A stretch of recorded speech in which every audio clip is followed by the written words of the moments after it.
everybody, this is James. Marco. Nabil. And Mikey. And this is the Movie Pals podcast number 165. Ta-da-da, we made it, guys. So this is technically this is our first episode of 2024. And Happy New Year. Happy New Year. Happy holidays for everything that happened. We did take an extra week to get this done. This is our top 10 films of 2023.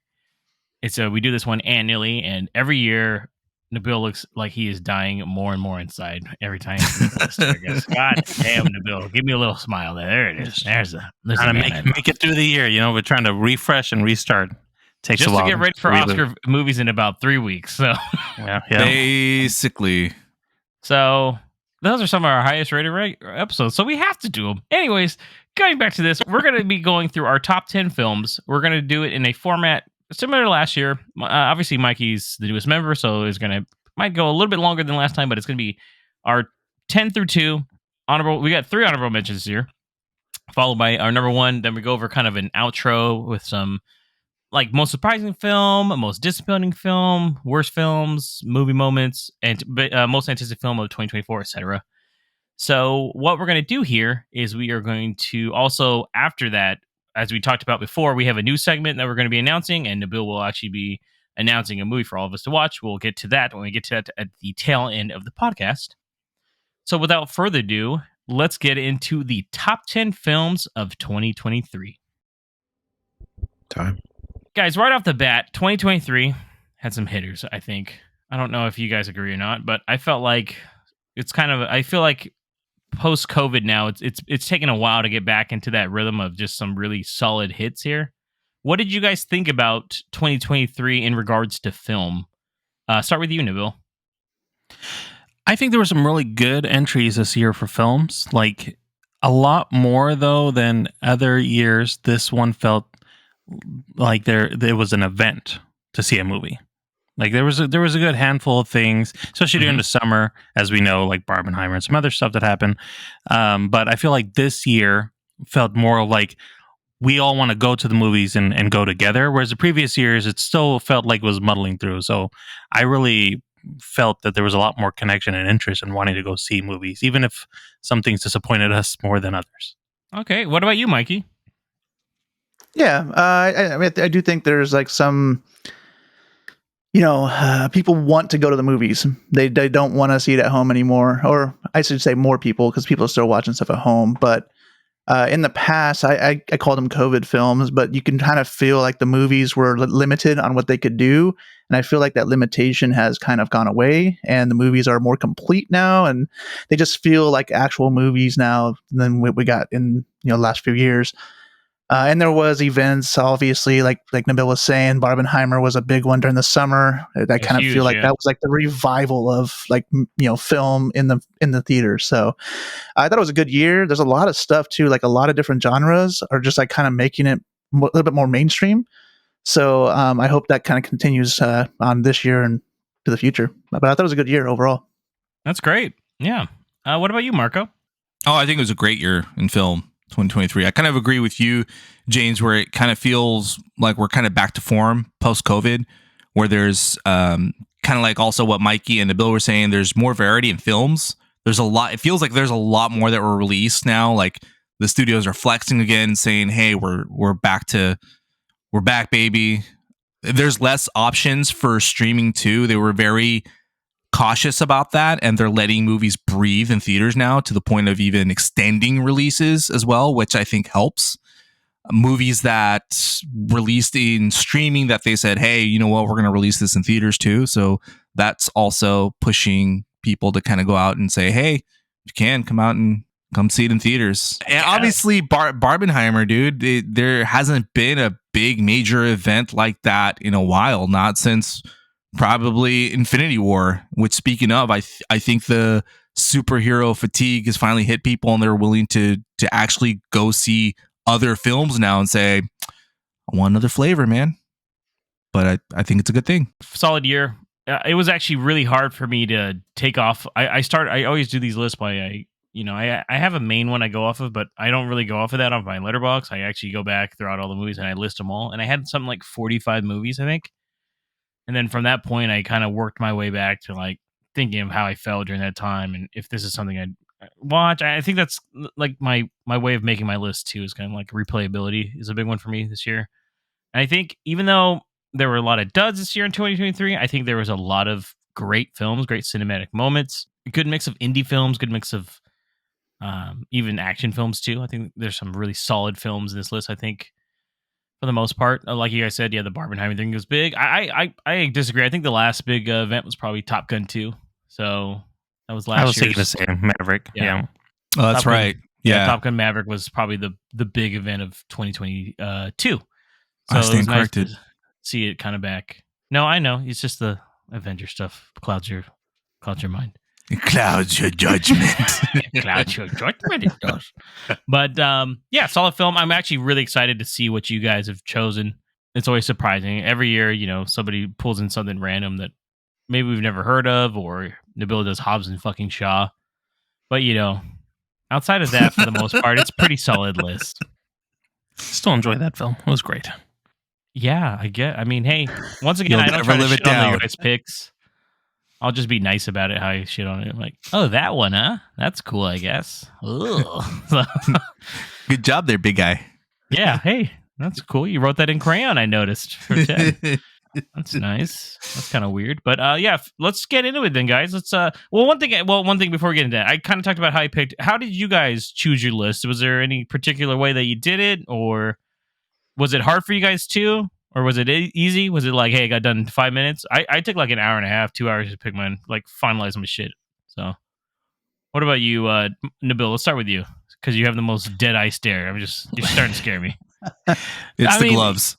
It's Yeah, they are returned, by the way, listeners. the gloves are here, guys. The gloves are here. He's doing a motion. We don't record, but just so you know, he is doing a motion like a cat burglar, I would say, or like somebody from West Side Story. Yeah. Look at me. Yeah. Sorry, go ahead, Nabil. I went about it trying to think of how it sat with me, like revisiting the films. I did kind of what you did, James. Like I did really sit down and spend some time, and it's still, things evolve because your feelings towards a film. Sometimes you have something that you're like, I'm settled with this, and then later you'll go back and maybe change. This could have maybe gone up or down. Yeah, but for me, it's like some completely left my list. Truth be told, because of that, I'm like, okay. Yeah, exactly. And so I kind of went in with that, like, not necessarily like the film that made me feel like, oh, this is so impactful at the time, but something that I left later and started really thinking about, whether I really enjoyed it, it made me sad, or I was like really thinking about the plot line, and then seeing how that stacked up against the other one. So I kind of went into the approach more with like the feelings of it afterwards. That too. My big one is like, yes, it feels good at the time, but then like, am I still feeling that is my big thing too. And that's the way that I think before my old list, a lot of them I was talking to Mike about this. I used to stack a lot of fucking big movies near the end of the year. And then it would turn out, my list would turn into a lot of these movies I just saw from like the last 3 fucking weeks. And it's like, well, what's a recency bias kind of thing. Yeah. And then it's just because those were the most fresh in my mind. So I think since I've been kind of thinking it through, I think about it like all the time now. It's fucking crazy. So when I think about it through this way now, it's kind of like I have to, I don't know. It's just like I'm always aware of like, could this make my list? Could this not make my list? Yeah. I don't know. This fucking podcast has taken over my life for the most part. So, what about you, Mikey? How first time making a list? Was it hard for you to do? Was it one of those things where you put a little more thought into it, obviously, or what was your strategy here? So yeah, I had a really hard time making a list. I always nonchalantly say, oh, this hits my top 5, or this movie is my top 10, or I kind of say those things. But now that I'm actually putting a list together and making it reality, it just didn't seem as easy as I thought it would be. It's a little hard getting rid of some of the ones where they fall off completely, right? Where it's like, oh shit, man, like yeah, and not just that, it's like I kind of want an eclectic list, right? Like I kind of want different movies in there, right? Yeah. And so I was like, okay, well, if I have like all my top 5, it's like all drama. Not that it is. I'm just saying, like, as an example. Yeah. So it kind of made me think about, okay, what movie could I slide in here that maybe I like just as much? And for me personally, I know you guys kind of take a more, I don't want to say systematic. That makes it sound bad, but you guys kind of analyze things a little differently than I do, because I just kind of look at things as more of a I have fun watching movies, and I don't care what genre it is. I just like movies in general, and I don't really analyze it as much as you guys normally do.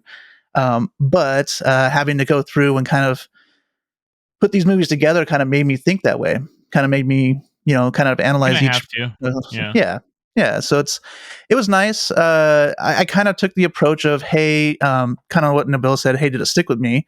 But also, would I recommend these movies for somebody else to watch? And that's like, if I can recommend it to somebody else to watch, and most of these movies on this list, I have actually recommended to somebody and they watched it and liked it. So that's the kind of the approach I took. Is like, hey, did I like it? One, can I recommend it to somebody else to watch? Number two, and then I just kind of took it from there and just had to like kind of, piece together some lists. But I had a ton of movies when I first started this list, and it took me, you said you took an hour. I was looking at it for multiple days, just kind of like, I don't know what I need to do, and kind of just doing what I need to do. I did that. I did it too. Like an initial list, then I sat on it for like a day, and then the next night, then I was like, okay, now that I made a list, let's go through it, and then I sat on that one more day, and then it's not too long. They take it like over time, yeah. Yeah. Then by the time final, like last night, I made my final adjustments, and I actually did adjust a few things, which is like, okay, I actually want to put this here and blah blah blah. So that makes sense though. So Marco, what was your strategy in making your list? Was it hard for you too? It was actually this year. It took me a couple days actually, because I was really reflecting on almost using the same principles as the last few, how it makes me feel, if it's made me feel that way, going back and reflecting on it. Looked back at movies I've seen the beginning of the year through the end of the year, and I tried to make sure that it wasn't the recency bias as well too, and sort of went along that way. Try to make my list as different as I could from previous years. Give a few movies that probably wouldn't have made it on my list before a chance. Oh, okay, cool. Yeah. not just because, but it's like in the past, the way I weight it, it's like, I'll go with something that feels safe for me versus this is something that kind of I probably wouldn't have put on my list before. Okay, that just shows even though it does deserve it. Yeah, like it'd be one of those like movies where it's like, oh, I wanted to put that on my list, but I didn't. It's like, why the fuck not? Yeah, why not? Just do it. You're not. No one's gonna be like, oh, I don't know what's going on with these guys. What's up with the rules gloves? He did it wrong. Yeah, that's fine. Hey, that works then. So let's jump into it, guys. Enough talk. Let's get into our top 10. Our order here, I randomize it. It's going to start with Mikey, goes to Bill, Marco, then I go last. So starting with Mikey, with the start of the 10th pick. Go ahead. All right, so my 10th ranked movie is Talk to Me. Put your hand on it.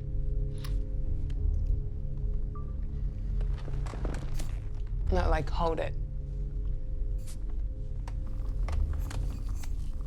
Now say, talk to me. Talk to me.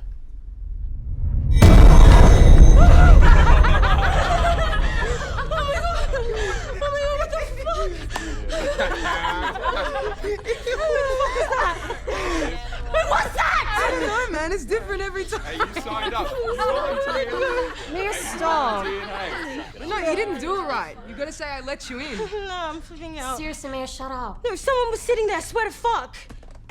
Oh. All right, well, I saw this movie in the theater, and it is currently available on video on demand. I didn't see it streaming anywhere, but I like this movie. It's like an original piece. It felt fresh for, like, I don't want to call it horror, but it's a kind of a light horror, I guess. Scary movie, quotes. But the performance with Sophie Wilde was good, and it takes like a more atmospheric approach to being scary. And while I thought they could kind of up the scary a little bit, I thought they kind of made up for that with the story that they had. It was well crafted. And the second time I watched this, I rented it for a friend and we watched it. They really use colors really well in this movie, which is kind of what made me wanted to put it on this list. They use like blues for the real world. They use reds for like the scary world or the hand world that they have in, and then like the main character Mia is like yellow pullover shirt. So just that contrast that they had, it kind of made the characters stand out. And like I said, the performances were really well done. So just that use of color, that use of the storyline, and it being kind of original made me want to put it on my list. That's a great pick, man. That's one of my favorite horror movies of the year, man. That is one of those unexpected horror films, I guess, made by a bunch of YouTubers too, by the way, which is pretty awesome. Random, right? Yeah. Yeah. Very Australian, by the way. Loved how fucking Australian everybody was in that movie, like times 10. A great pick. And I remember us seeing it. It was kind of random that we saw it because we were like, I don't know, it's supposed to be spooky. So let's move on now to Nabil for your number 10 pick. Go ahead. My number 10 pick was Joyride. I do body positive art. Interesting. And remind me of your name again? My legal name is Vanessa. Call me Deadeye. Oh. Where did that come from? You know, I think I get it. You know, what I really liked about this was that it was a comedy that I wasn't sure I was going to get because it's not tailored to me specifically, but yeah.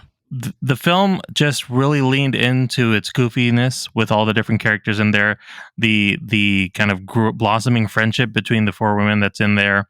I think what really got me as I was thinking about the film was the scene where they become K-pop stars for a second and they just start faking it to try to dance it. And I was like, that it just was hilarious the whole time. Everything I watched through that film, just as I think about it, one of my favorite comedies that came out this last year that just really leaned into itself, it wasn't taking itself seriously, and all the jokes for the most part I felt like really landed, while also having a bit of a heart story there, which was kind of a believable thing between two old friends that hadn't had a real good connection. And I felt like all of that really worked well for what was building up over there. So I really just had a good time with that movie as I continue to think about it.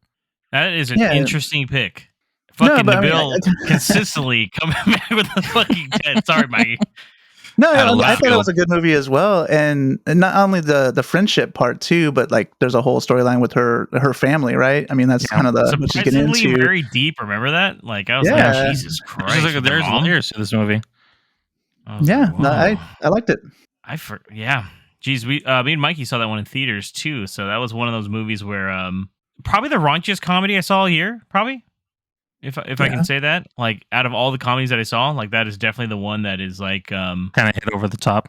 Yeah, definitely. Like they really don't hold back on that one. So there's the characters I think are what makes that one too. Just the relationship between all of them too. I agree. Yeah, it felt very organic. It didn't feel like you just had a bunch of people staged together. Like even though there were a couple of people that were supposed to be, they barely know each other or randoms, they all felt really connected together, and there was really good chemistry between them four main characters.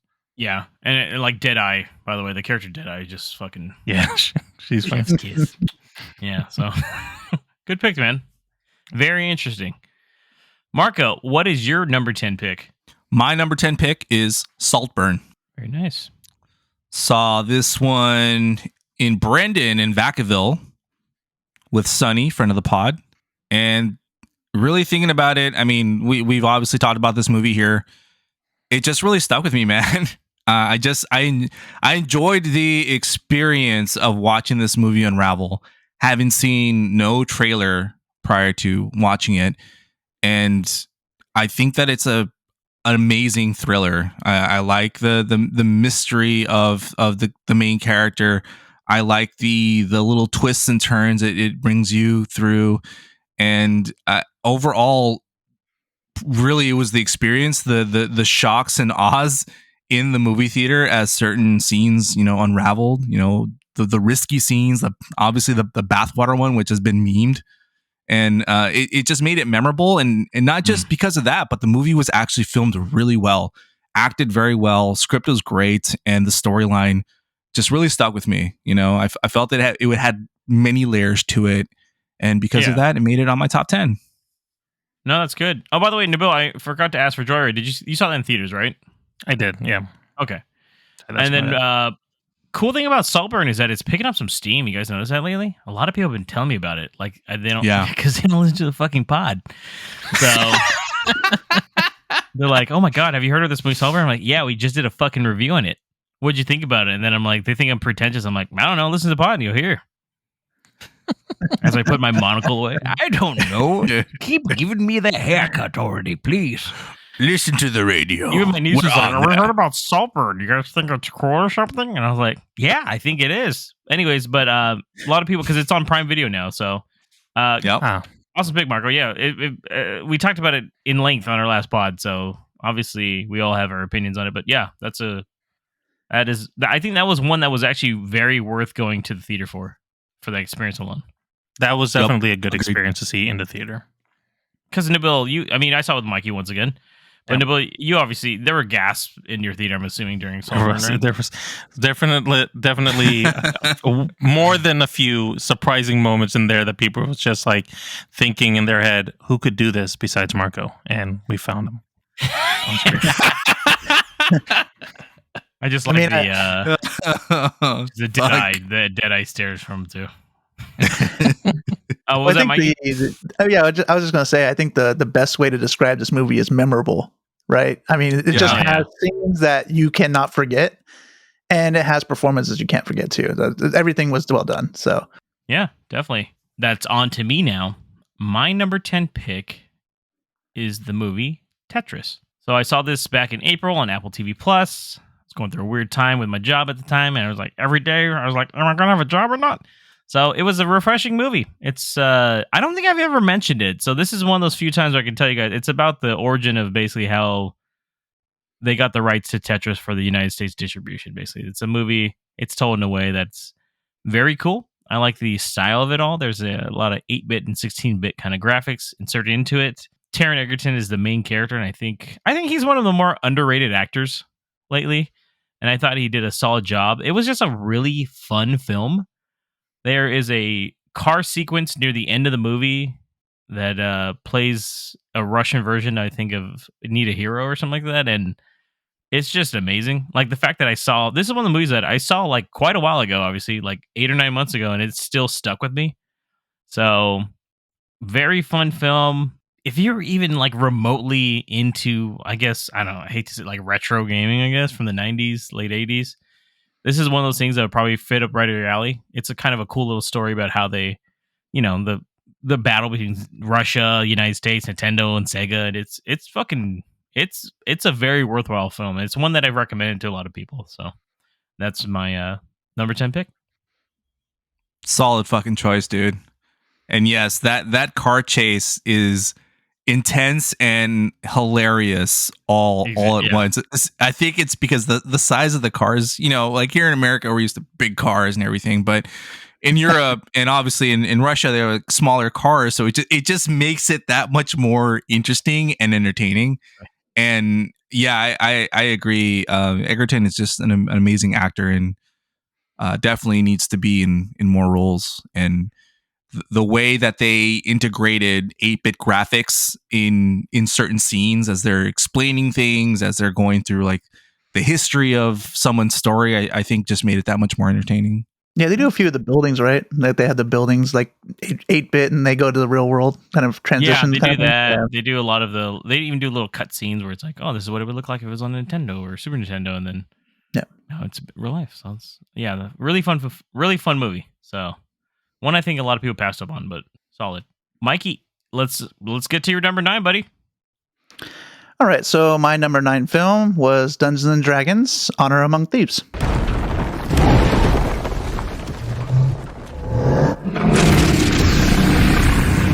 That's one pudgy dragon. Stembershot.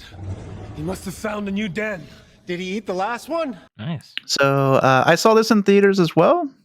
Came out in March, I believe, of this year, or last year, I should say. I just think it's a really fun movie. I am a fan of Dungeons and Dragons. I haven't played it in a while, but I used to play it all the time. And they just nailed some of the stuff that I remember from when I did play it. And while they did that, and people that play D&D can kind of relate to it, they didn't do it so much where if you didn't play D&D, you wouldn't like the movie anymore. You still can like it without knowing anything about D&D. Yeah. The casting was well done. All the characters did a really good job. And I also think they wrote the story fairly well. Like they had opportunities to mess it up, like with Chris Pine and Michelle Rodriguez. I was hoping the whole time they wouldn't like fall in love or something like that. But they handled those situations where, they're just friends and they're just a party going to do a task. And, they still do things out of love, but they're not in love. And I just thought the casting and the storyline was just well written for all the people that are in it. Solid movie, man. I mean, we reviewed it on the podcast as well. So unexpectedly good movie, by the way, in my opinion. Like I didn't, because we, there's some older Dungeons and Dragons films that weren't too good, obviously. Yeah, I mean, I guess that might be debatable, maybe. I don't know. But yeah. I don't think it's debatable. Well, what do you mean, sir? The first one's amazing. Jeez. Snails in it. But yeah, I really like great pick, man. That's one of those movies that I really hope they make a sequel to that movie. And it sounds like they might. So I think it did decent enough, but we can see Jonathan come back as well. So Yeah, solid choice, Mikey. I recently rewatched it with my brother too, and he had a blast watching that movie. So really, really fun movie.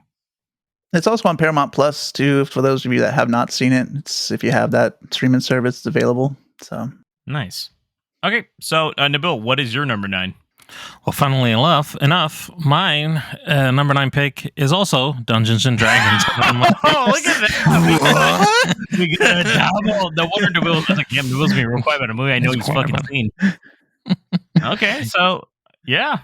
I mean, I echo. Obviously, we reviewed it, so I don't really need to share much of my thoughts on it. But I will say it was a really feel good adventure film. It's akin to even like the early Pirates of the Caribbean kind of feeling. It was just a fun thing. Some randomness is happening, funny characters. Chris Pine, super charming in there, and his character in this film kind of reminded me a bit of his Kirk character from the Star Trek films. That's the Chris Pine that I've always liked a lot. And so he seemed like he was actually having fun in this. Yeah. So it's I think that's what really helped it was the cast worked well together, like you said, Mikey, even between Michelle Rodriguez and Chris Pine, and that they knew the material enough to just lean into the stereotypes. Like we talked about it in the pod about Reggie Jean Page playing Zenk, the paladin, I think, and good. He was so straight, and it was like the perfect way to play that character. And that just because they knew the material and they knew what they were coming with. So I think it was just a fantastically fun film throughout. And then we got to see him star in Secret Invasion, and then we thought, what happened here? Is the same guy? He must be an alien. Was he a Skrull in the movie too? So, yeah, I love when he's like, look, he's just gonna keep walking straight. He's look, and he walks over the rock.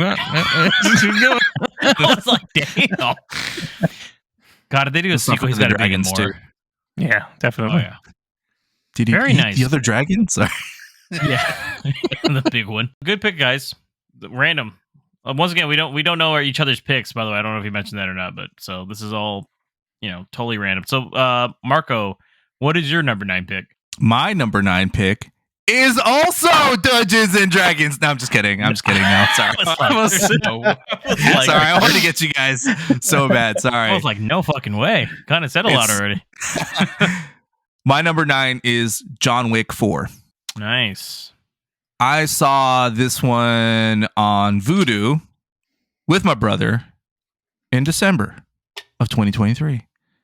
So late to the game. I was, dude. A bit. So, man, my son is going to be mad at me for this because I was supposed to wait for him. Okay. Yeah, I know. But I wanted to watch this movie before this pod. So I was like, man, I'm just gonna bite the bullet. I'm just gonna tell him, hey, man, you were sorry. not on the podcast where we reviewed this one. Correct. And I could not listen to that episode because I hadn't seen it. Nice. So I was like, man, I have to watch it. I'm just kidding. Okay, I'm gonna listen to it this week. Okay. God damn it. Oh. I'm gonna sniff my own spoiler this section, week. Marco. Anybody can listen to our pod. Just skip forward from the spoilers we say every time. Spoiler section, everybody. That's why everyone's like, I haven't seen it yet. It doesn't matter. You can just hear our opinion before you get to it. I know. But I wanted to go in just completely without any other opinions, even though I know we have a non-spoiler section. I wanted to go in fresh with fresh eyes, and I really enjoyed it, man. I mean, it's John Wick, guys. It's Keanu Reeves at his fucking best, dude. And seeing the behind the scenes too, and seeing like him actually doing like some of the stunts, and knowing that he can actually, shoot weapons like that and Yeah. reload like that. And I'm not condoning violence. I'm just saying it looks fucking cool in a movie. Okay.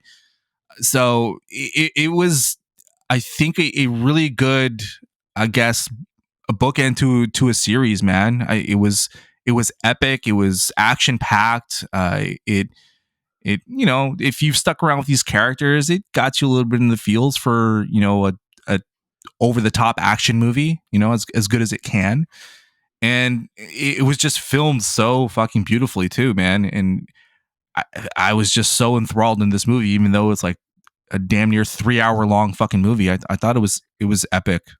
So Nice. for that reason, it made my number 9. That over the head action scene is absolutely amazing. Dude. And the stairs scene too. Both of them are just fantastic action scenes. Yeah. That ending scene. There's so many scenes that are just insane in that movie, dude.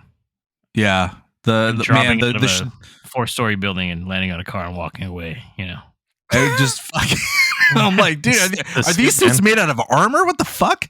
The shot of the sunset, the sunrise, excuse me, right before the duel. That's really, really nice shot too. My number 9 is not John Wick 4. It is John Wick Chapter 4, actually.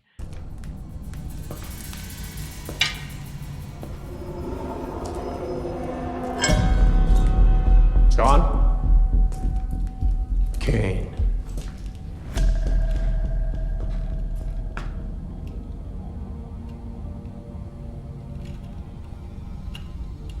They gave you my name.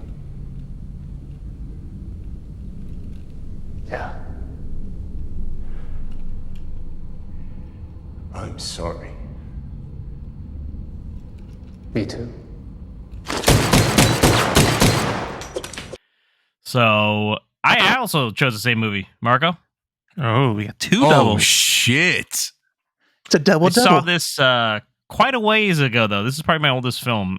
I saw it back in March in IMAX with Mikey and his sister and brother-in-law. Where they blew our eardrums out. Where it blew. Yeah, this is what saddens me is that you did not get to see this in theaters, Marco, because this was I know. This was probably the first cinema. This is the first good movie I saw in 2023, I think, theater-wise too. And then I did a rewatch of this as well back in June as well on 4K digital, not digital disc, because I have it digitally, not digitally. Fuck, why do I keep saying that? I have it physically. Physical. Yeah, no. It is an intense action film. It is over the top. I think my only gripe about it is that it does go on just a bit too fucking long. But I do think this was a solid film. I really like Keanu Reeves. So this is I don't have too much to add really from what you already said, Marco. So that this is why this made my list, is that if you are a fan of the previous movies, this is definitely a really good end cap to it all. Even though I think technically they're making another one, which kind of I think ruins it in a way. But Right.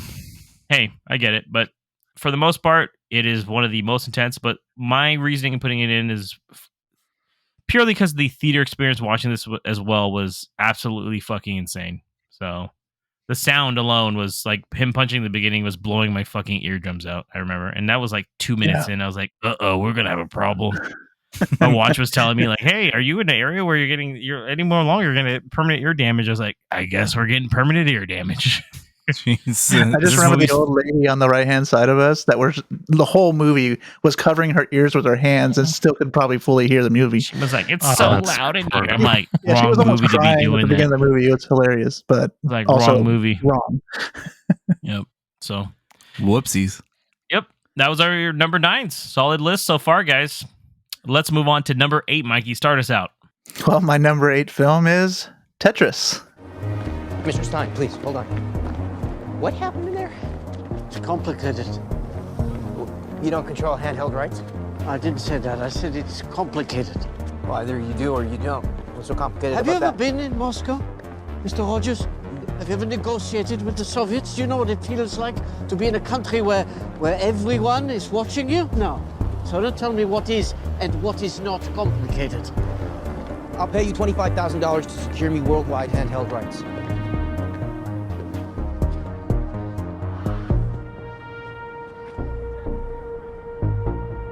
I guess it wasn't so complicated. Oh, nice. So I actually John Wick Chapter 4. I don't know why, but I didn't even know this film came out until like November. When you And mentioned then, yeah, I don't know if it was you or it was probably you. Yeah, we talk about movies all the time. So, we went going down our lists, and I was like, how have I not seen this movie? I've never even heard of it. So I watched it, and I echo kind of what James was talking about when he was talking about earlier here. It's just a great movie, and Taron Egerton is amazing in it. So I don't really have too much more to add, other than I feel like this guy was just way over his head the whole movie, and he just somehow kind of magically makes it happen, and it just made me feel good that hard work kind of paid off for him. So I just he's kind of down his luck the entire time too. Yeah. This is literally like his last, like, it's either this or we're done kind of thing. And also, Nice pick, he puts his family in jeopardy and everything too. So, kind of crazy. Nice pick, man. I'm actually glad you really liked it, man. Let's move on to Nabil. Nabil, what is your number 8? My number 8 is Reptile.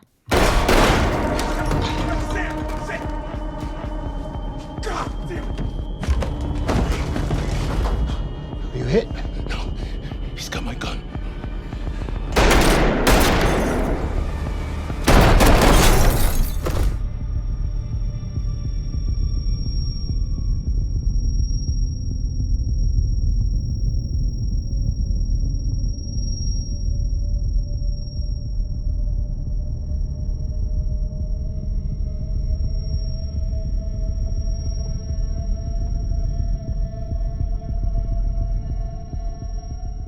Nice. So this was a film that's on Netflix. I'm not sure if it actually ended up getting a wide release in theaters. And it's I don't believe it did. Yeah, I don't think it did. It's a mystery thriller noir detective movie. And that's like checks all the boxes for me when it comes to a movie for the most part. All I had to do was be British and it would have been like probably the top of my list. With a convoluted plot, yeah. Yeah. You like had to Wikipedia it afterwards to figure out what happened. So obviously it made my top 10. Right. So this stars Benicio del Toro. We haven't talked about it on here, so I'll just give just a general thing. It's basically Benicio is a detective who's trying to solve a murder of somebody's wife, essentially. And as you would think in any kind of noir, not everything is as it seems, and there's a twist ending because the people you think who was responsible really weren't. And it's just a really fun kind of crime mystery, because you're going through the film trying to think that you figured things out. And, as we've talked about many times, for me, I don't always see things right away. So I really do enjoy a really good twist in this. And this film really delivers on that, because I thought I'd figured out the plot and right. Essentially the last 10 minutes, everything changes. And I'm like, why didn't I see that coming? So I think it for that in itself, I really just enjoy those kind of films where you can get lost into, and it's not super hyper violent. It's not something where it's too much of just sitting down and talking like some other films that I've watched and also enjoyed. But this is a good mix of like Benicio del Toro kind of staring into the distance, making you figure out what is he seeing those, as we've said throughout this pod so far, his dead eyes, and trying to figure out. Very tired, He's very tired, and trying to figure out what is his motivation in this, and you kind of get a better understanding of who he is throughout this film too. So it's a really well put together mystery. Nice, man. Yeah, none of us saw that, Nabil. So, I didn't think you guys did. Yeah, I totally know you didn't see it. Yeah. Well, guys, Nabil just keeps fucking throwing the surprising you all. That's what every I do. year. That's every what year. I do. Cool, awesome. No, hey, that's cool, man. Marco, what's your number 8 pick? My number 8 pick is The Holdovers. I saw this one on Peacock in December by myself. That's right. Because I wanted to catch it, and I couldn't get anyone to watch it with me because everyone was busy. So I was like, well, I'll just watch it by myself because I want to watch this fucking movie. Sadness. Yeah. But basically, the movie stars Paul Giamatti, and he plays a teacher at a prep school where students actually board there, and during the holidays, if they got nowhere to go, then they stay at the school being watched over by a teacher, in this case, Paul Giamatti. And it's called Holding Over. And it takes place during the holidays. So I felt it was, perfect for the month of December. And I really wasn't sure what to expect of this movie because I went in blind because I like doing that. This is fun. Kind of got that from Mikey. So I'm trying to do that more often. And I did it for this one, and it was surprising because I don't like to judge a movie by its like thumbnail or poster, but I was like, well, I don't know if I'm gonna like this one or not. We'll see. I ended up really liking it. Obviously, it's on my list, but it's such a heartwarming story. It's obviously a bit of a tearjerker in some scenes. There's a lot of drama happens in there. The relationship between Paul Giamatti and his students is rough at first. It's got kind of a Dead Poet Society type vibe to it. An instructor looking over some students that are a bit rebellious.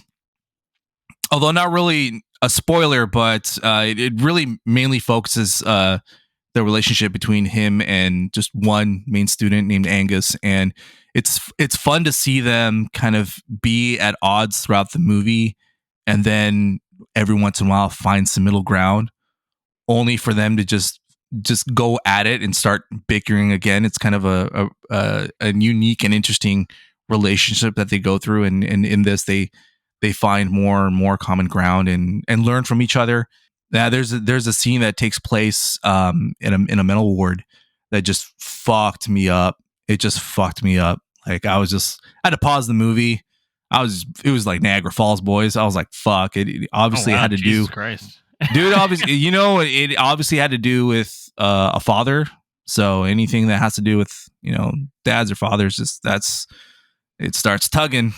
But overall, man, I really enjoyed this movie and would obviously highly recommend it. And for that reason, and for for how memorable it is, and for how good it was, it's made my list.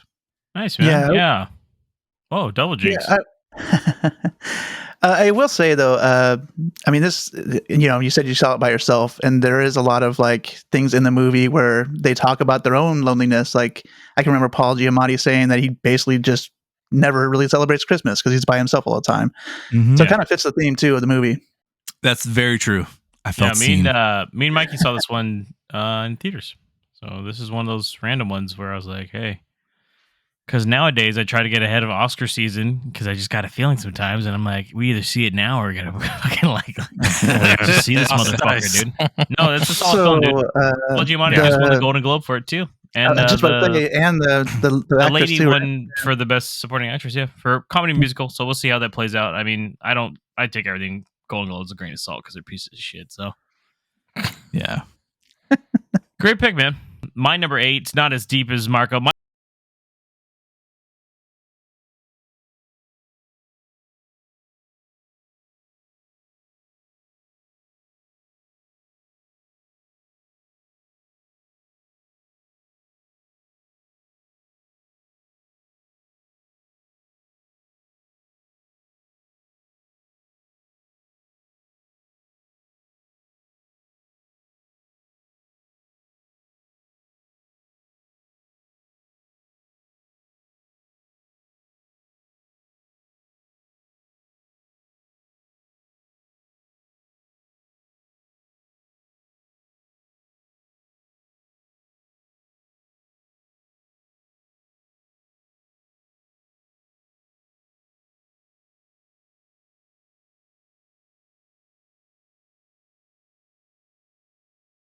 Yeah, July in theaters. Summertime.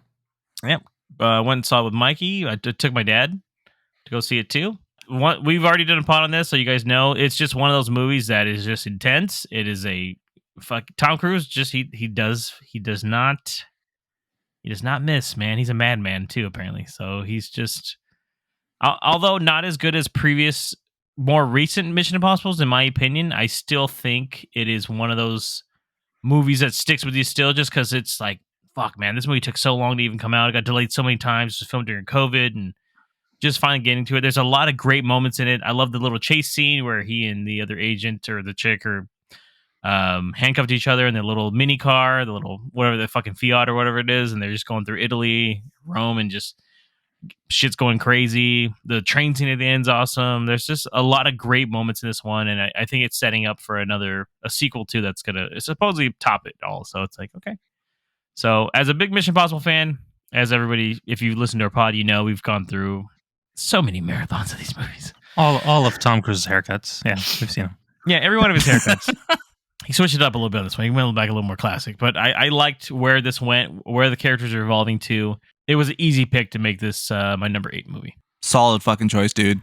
Solid choice. I remember I saw that one with my brother too, and man, we had marathoned all of them leading up to. I remember that. Yeah, Dead Reckoning. Yeah, and it was well worth it. Well worth the payoff. I do admit that it doesn't quite top Fallout just yet. Fallout is still up there for me, the one right before this one.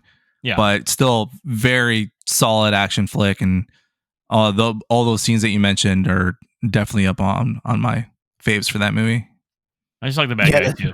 So the train scene is absolutely insane.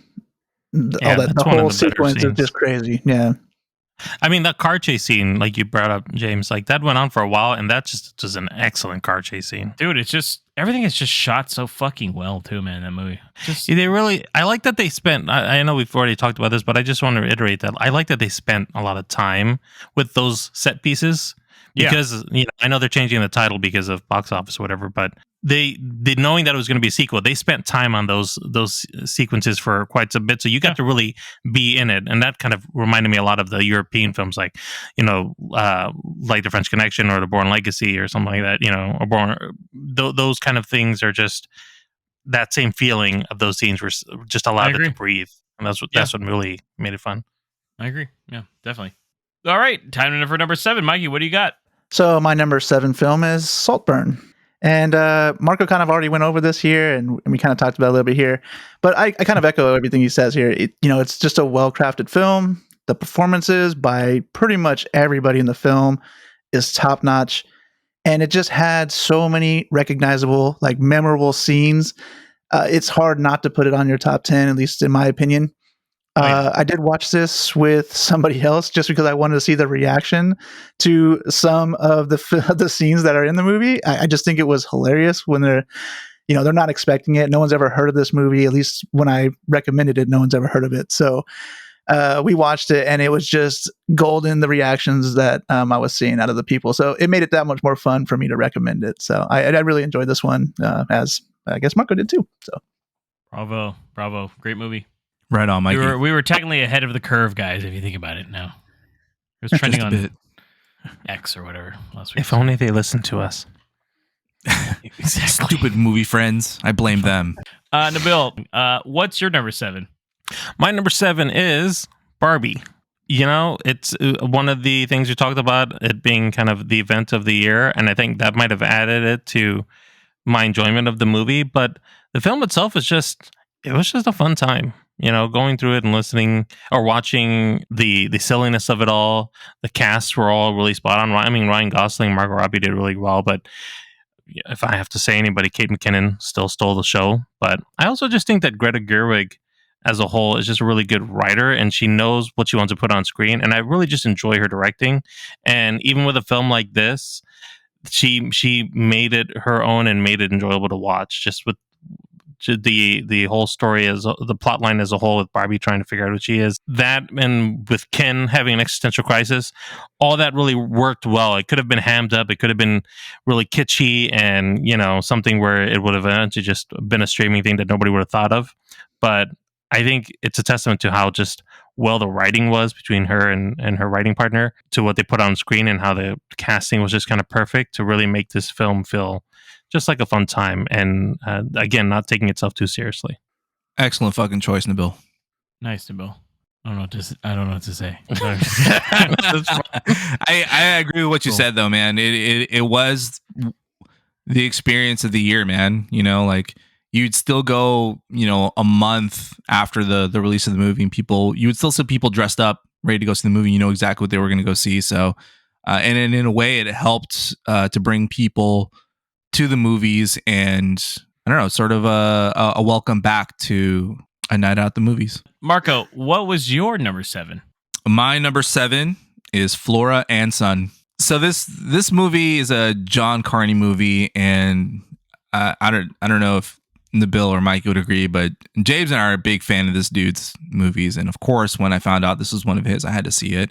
I saw it on Apple TV with my brother in November, and we had seen his one of his previous movies, Sing Street, before, and I was like, dude, it's the guy who did Sing Street. Let's check it out. And man, so this movie is about a single mom, Flora, who has a rebellious son that she just can't seem to connect with. He's always getting into trouble. He's like 1 or 2 steps away from going to juvenile hall, and she decides to connect with him through music and finds an old abandoned guitar and fixes it up for him and says, here, try music, only to discover that he's already like doing music, but just not that type. He's doing his own. He's trying to be like a rapper, and she's like trying to push that and really support him and use that as a way for an outlet for him, and also to connect with him, because she's obviously single, divorced, and doesn't have too much of a connection with his dad. So it's really just like up to her, and his dad's an ex-musician, so it kind of goes hand in hand. But it's a very, very like touching movie, well acted, well directed. It's like you could consider it like a musical, because there are parts where they break into song, but it's not like a dance piece or anything. They're they're just playing an actual song. Joseph Gordon-Levitt is also supporting actor in it as well, and they do these scenes because he's a music instructor, where they're doing it through Zoom, the music instruction, and when they're going through like rehearsals or songs that they're sharing with each other, him and Flora, like they do this effect where that person is there in the room with the other person. It's really cool, and I thought that it's kind of original. But if you haven't seen it, it's on Apple TV. Very much worth a fucking watch. Definitely. That's John Carney's great. So it's one of those things where, Sing Street, and I've been a fan since his first film once. So that Awesome beginning again, it's just all his movies have something to do with music or the love of music somehow in it. And this one is really follows suit with it. I thought it was a very feel good movie, especially by the end. It's fantastic. So great pick. Chef's kiss. So my number 7 film is The Holdovers. Just like Marco said, this is one of those movies where I went in somewhat blind. I think I saw like one trailer for it for the most part. It wasn't one of those things where like I was like, oh my God, we have to see that. I saw this with Mikey, like I want to say a day before Thanksgiving, right? Sounds right, yeah. Like we randomly went and saw it, date night. It gets crazy. So I think Alexander Payne is that's one of the only directors that I've really held on from Nabil's movies that he used to watch around here for the most part. Because I think, while I'm not a big fan of Nebraska, although I can respect it and such, The Descendants I think is amazing. I think that's one of the best films, probably top 10 films I've ever seen. So, and then Sideways is really good too. So it's just kind of just like a continuation of just Paul Giamatti just fucking killing it. And I always feel like he's always kind of been there close to being really great. And like I think this movie might be the big one for him, truth be told, for anything with upsets and such. But yeah, very touching story. I liked the bond between the two, him and the young man in the movie, who apparently this is his first acting role. He never acted before. Wow. So I didn't know that. Yeah, so they technically met him at the school itself when they were the acting school that they were going to get people from. So it was great. I liked it a lot. It's very touching. Didn't hit me as hard as Marco, obviously, but there are some moments where it's, even there's even a character that's the cook that's recently lost a son, and people don't know how to react to her. And like her name's Mary, it's played by Divine Joy Randolph, who's probably going to win the best supporting actress from the look of it. She's really good in this movie. It's just one of those things where it's like it takes place in the 80s, 70s, 80s, something like that. It's right after there. Vietnam, Yeah. so 70s. Yeah, it's early 70s.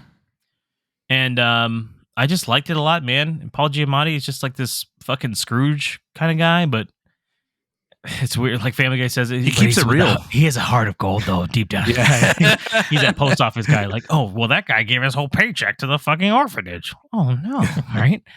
So it just works. It's such a good movie, and I think very underrated. Probably not a lot of people saw it. That's cool that it's on Peacock now. I wasn't aware of that, so I can't recommend it enough. It's one of those movies. It's a drama, but I feel by the end of it all, it wraps up very nicely and it kind of, even though like. Yeah. And the way that we saw it, it almost feels like a holiday film, kind of, because it technically takes place during the holidays. Set in the holidays. So it kind of worked that we saw it like right during the holidays, I think, too. So maybe that also added to it, but definitely a movie that I'll probably check again, too. So solid movie. So yeah. Yeah, it's a good film with a lot of, like you said, like a lot of heart. You know, they want to make you feel like you hate the character, but as you're going through it, you really kind of there's good. I will say it's good character development in general. Like you start seeing more and more and understanding the reasoning behind Paul Giamatti's character, and then the holdover kids that are there, and not to mention, I'm gonna say sorry, but like it's actually really funny too. Like and there's good comedy, and I think that's testament to Paul Giamatti. He's able to play it straight while also, be hilarious. Laughing at himself or the people around him, kind of thing. So that him being there helped elevate that a bit. Like the gifts he gives is just like the book that he fucking wrote, basically, right? He gives it to everyone.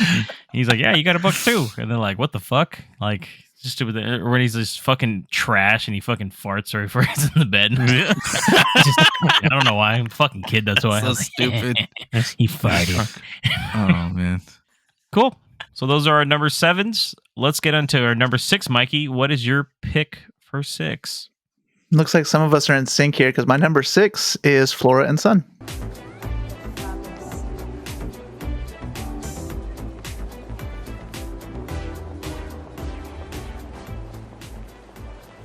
Can I try that on? Yeah. Can we get it? What's it made of? It's full of feathers. Goose feathers. From a golden goose. Anyway, it's too big. That's the look. Yeah, for turtles. Come on, let's go. So, like James, I just saw this a couple days ago, and I loved it. It replaced a movie here, and I have never seen a movie by this director. And as soon as I watched this one, as soon as I saw this one, I was like, I gotta watch this guy's other films, right? So they are already on my watch list. They'll be watched probably the next couple weeks or months or something like that. So I definitely have it, and I kind of echo what Marco said already here. I just feel like they did the relationships really well, like Houston and Gordon Levitt. Yeah, he's the teacher, but she's almost teaching him a little bit as well. They're kind of learning off each other. Rediscovering, right? I would say. Yeah, and that relationship actually helps her connect with her son, and she also learns from her son too. Like she's observant on some of the stuff he has. So I think they just did a really good job using these 3 characters together and showing how the different relationships can affect each other. And it's just a really honest and true movie with the characters just seem honest and true. And there's just a charm to the whole movie. And yeah, it was fantastic. I love this movie. So that warms my fucking heart, Mikey. Nabil, what about your number 6? My number 6 is Dream Scenario. Who's certain they've actually had a dream about me? Okay, let's explore this. This might get us somewhere interesting. Does anyone want to share the content of their dream? Yes, you? Well, I'm in this forest, wandering around, eating these strange mushrooms, and I'm in like a full tuxedo for some reason. And there's other people also dressed up, but they're all scared, like frozen in fear. And then I realize it's because of this really tall man running towards me.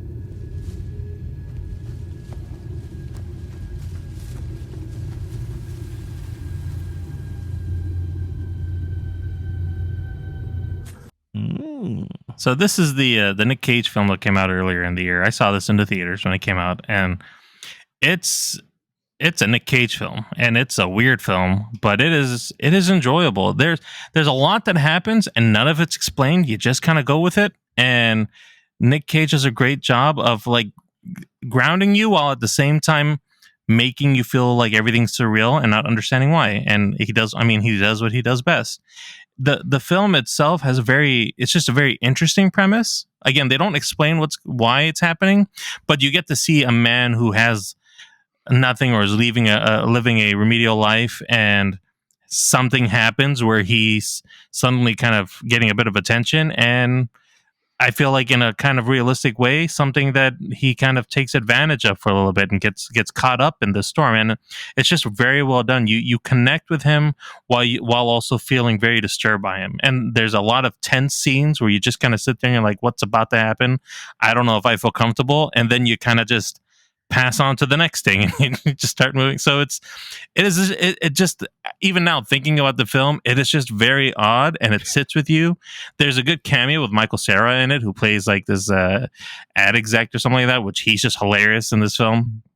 So it was nice to kind of just see him tossed in there. But overall, it's just a really good Nick Cage film. Just having him in here and playing this character, every time he was on the screen, it just made the film that more enjoyable because you just didn't know what was going to happen with him. Yeah, I also like that they kind of made him like an oddball. Like, yeah, he's kind of living in like his, quote unquote fame. And it's almost like social media, right? You get some like claim, you go viral once, and like you kind of feed off that, and you kind of want more and more until it becomes a negative thing in your life, and then you kind of see the downfall too. So I actually thought this movie was really good. I actually watched this morning while driving to work. Oh, really? So I need to watch it again because obviously I'm driving, right? He caused a few accidents, so just don't report him, please. Yeah. No, it was really good. I really want to watch it again. So he's like, I paid attention 30% of the time. I picked up most of the story.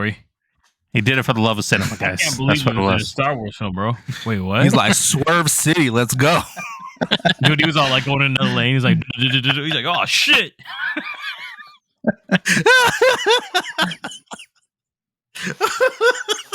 Nice pick, Nibble. Marco, what is your number 6? My number 6 is The Killers of Flower Moon. So, to no surprise, this movie's fucking fantastic. I mean, it's Scorsese. Obviously, we reviewed it on the pod, but it stayed stuck with me, man. I saw this in Cinemark in Napa with my brother back in October, and just seeing the ads for it, coming to streaming and for its Golden Globe nominations, it just made me really reflect on the movie. And just, yeah, it's fucking long. It's 3 hours plus long, and there's little to no action. But it like we said, man, the movie just carries itself so well. It's well acted. Leo does so well. Lily Gladstone does so well. Meth Damon as well too, for his little part as he has. But yeah, just overall, man, the story, the premise, it's not a well-known premise based on a true story, and I like how Martin Scorsese put it in the forefront. It's very relevant to today, and it's another one of his masterpieces, man. I just I had to put it on the list, man. Definitely gonna watch it again in the comfort of my own home, where I can take bathroom breaks appropriately. But yeah, shot beautifully. Again, really nice fucking shots. Just the intro alone with the dancing around the oil and stuff, just shot so fucking well. But yeah, it made my list. Yeah, it's another, Scorsese being in his twilight years, having the time to just spend on a movie and a story that he wants. He's investing himself into it to get it, exactly the way he wants it on screen. Between that and like what was it? Silence, I think, was the last film that he did before the priest one. Irishman was the last movie he did. Irishman, yep. And then so like these kind of films he's making right now is definitely him leaning more into the auteur part of it and just wanting to tell a story rather than it. He's always been a character focused guy, but this film, to your point, I know we've already reviewed it, but to your point, Marco, it really was just him already a master at his craft and just giving us something because it's something he just wanted to show us and gave us as much of it as he could on film. Yeah, I was going to say, I wasn't on the podcast for this one. I was actually in the hospital, so I could not make it here. But that being said, I do agree with what you're just saying. It was a really good film. The characters were done really well, and the performance is really good. I did think it was kind of long, like Marco was saying here, but it took a time to like kind of just tell its story, and it was just a really good story overall. And something that I was not familiar with from before, so it did kind of stick with me a little bit as well. Well, apparently all the rest of my movies just aren't as deep, but number 6 for me was Gran Turismo.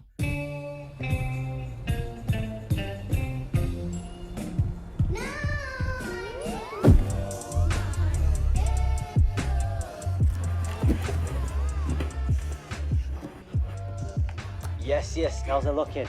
Oh my... It is here, bro. This is insane. I can't believe this is actually happening. Yes. What's it saying? Oh, bro, it's beautiful. Dude, how many months of selling underwear did you have to do to afford the new wheel? Be honest. I just know this means you'll be at the gaming cafe less, dude. Yeah, bro, I'm bored of the cafe. Yo, I'm 99% sure that I've beaten every single person that's ever stepped foot in the cafe. Also, for your information, it only took me a month of saving up at the liquor store to afford the new wheel. Not months, plural, month, singular. Moment of truth. Oh, she's perfect. This is so much better than my old setup. I'm sorry, I'm unstoppable now. I'm unstoppable. Oh, yeah. See, I knew everyone would be like, what the fuck? Yeah, I really, very surprising film to me. This is one of those movies where I actually saw an early screening of this, technically. So maybe, I don't know if that added to it or not. Me and Mikey went and saw one of the Regal Mystery movies, and it actually was Gran Turismo. And at the time, all the trailers for this didn't look that great, in my opinion. They all kind of looked, I don't know. They looked decent, I guess, but it was also kind of one of those things where, I don't know. So we saw it back in July.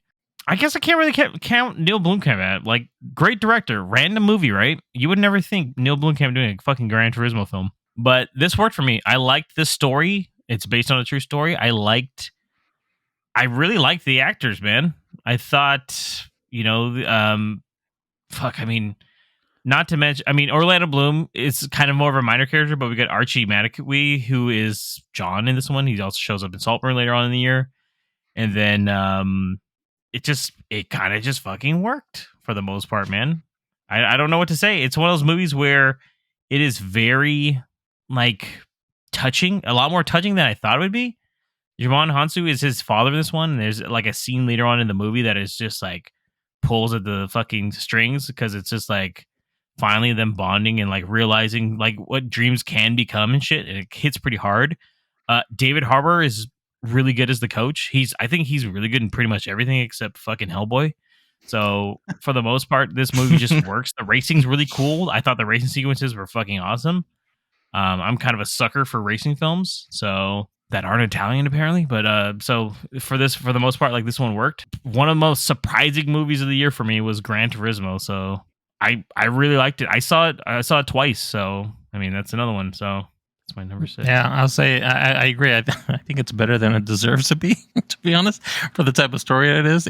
And I think that's because of Neil Blomkamp, just what he brought to the film. But yeah, totally a surprisingly good film, way better than I thought it was going to be as we were, watching the movie. But it all works well. It's not, it's not like a crazy Ford versus Ferrari or even an Italian film. I think it's its own thing. I think that's what I liked about it, is that it works for what it does. It doesn't. It accomplishes everything that it needs to accomplish, and I feel like, for the most part, it's a movie that I've also recommended to a lot of people, because it's also on Netflix now, in case anybody wants to know. So, and I've had 4 or 5 people from work alone go and see it, and they came back saying oh, we had such a blast watching that. So it's one of those movies, boom, boom, boom, oh yeah, there we go.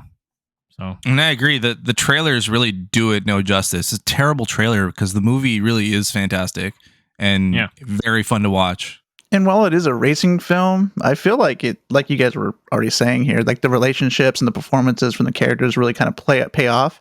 Yeah. And the racing, since they introduced some of the like video game elements, it kind of makes it a little different than a normal racing movie would. So they do that really well, kind of playing to the video game and kind of bringing those elements in.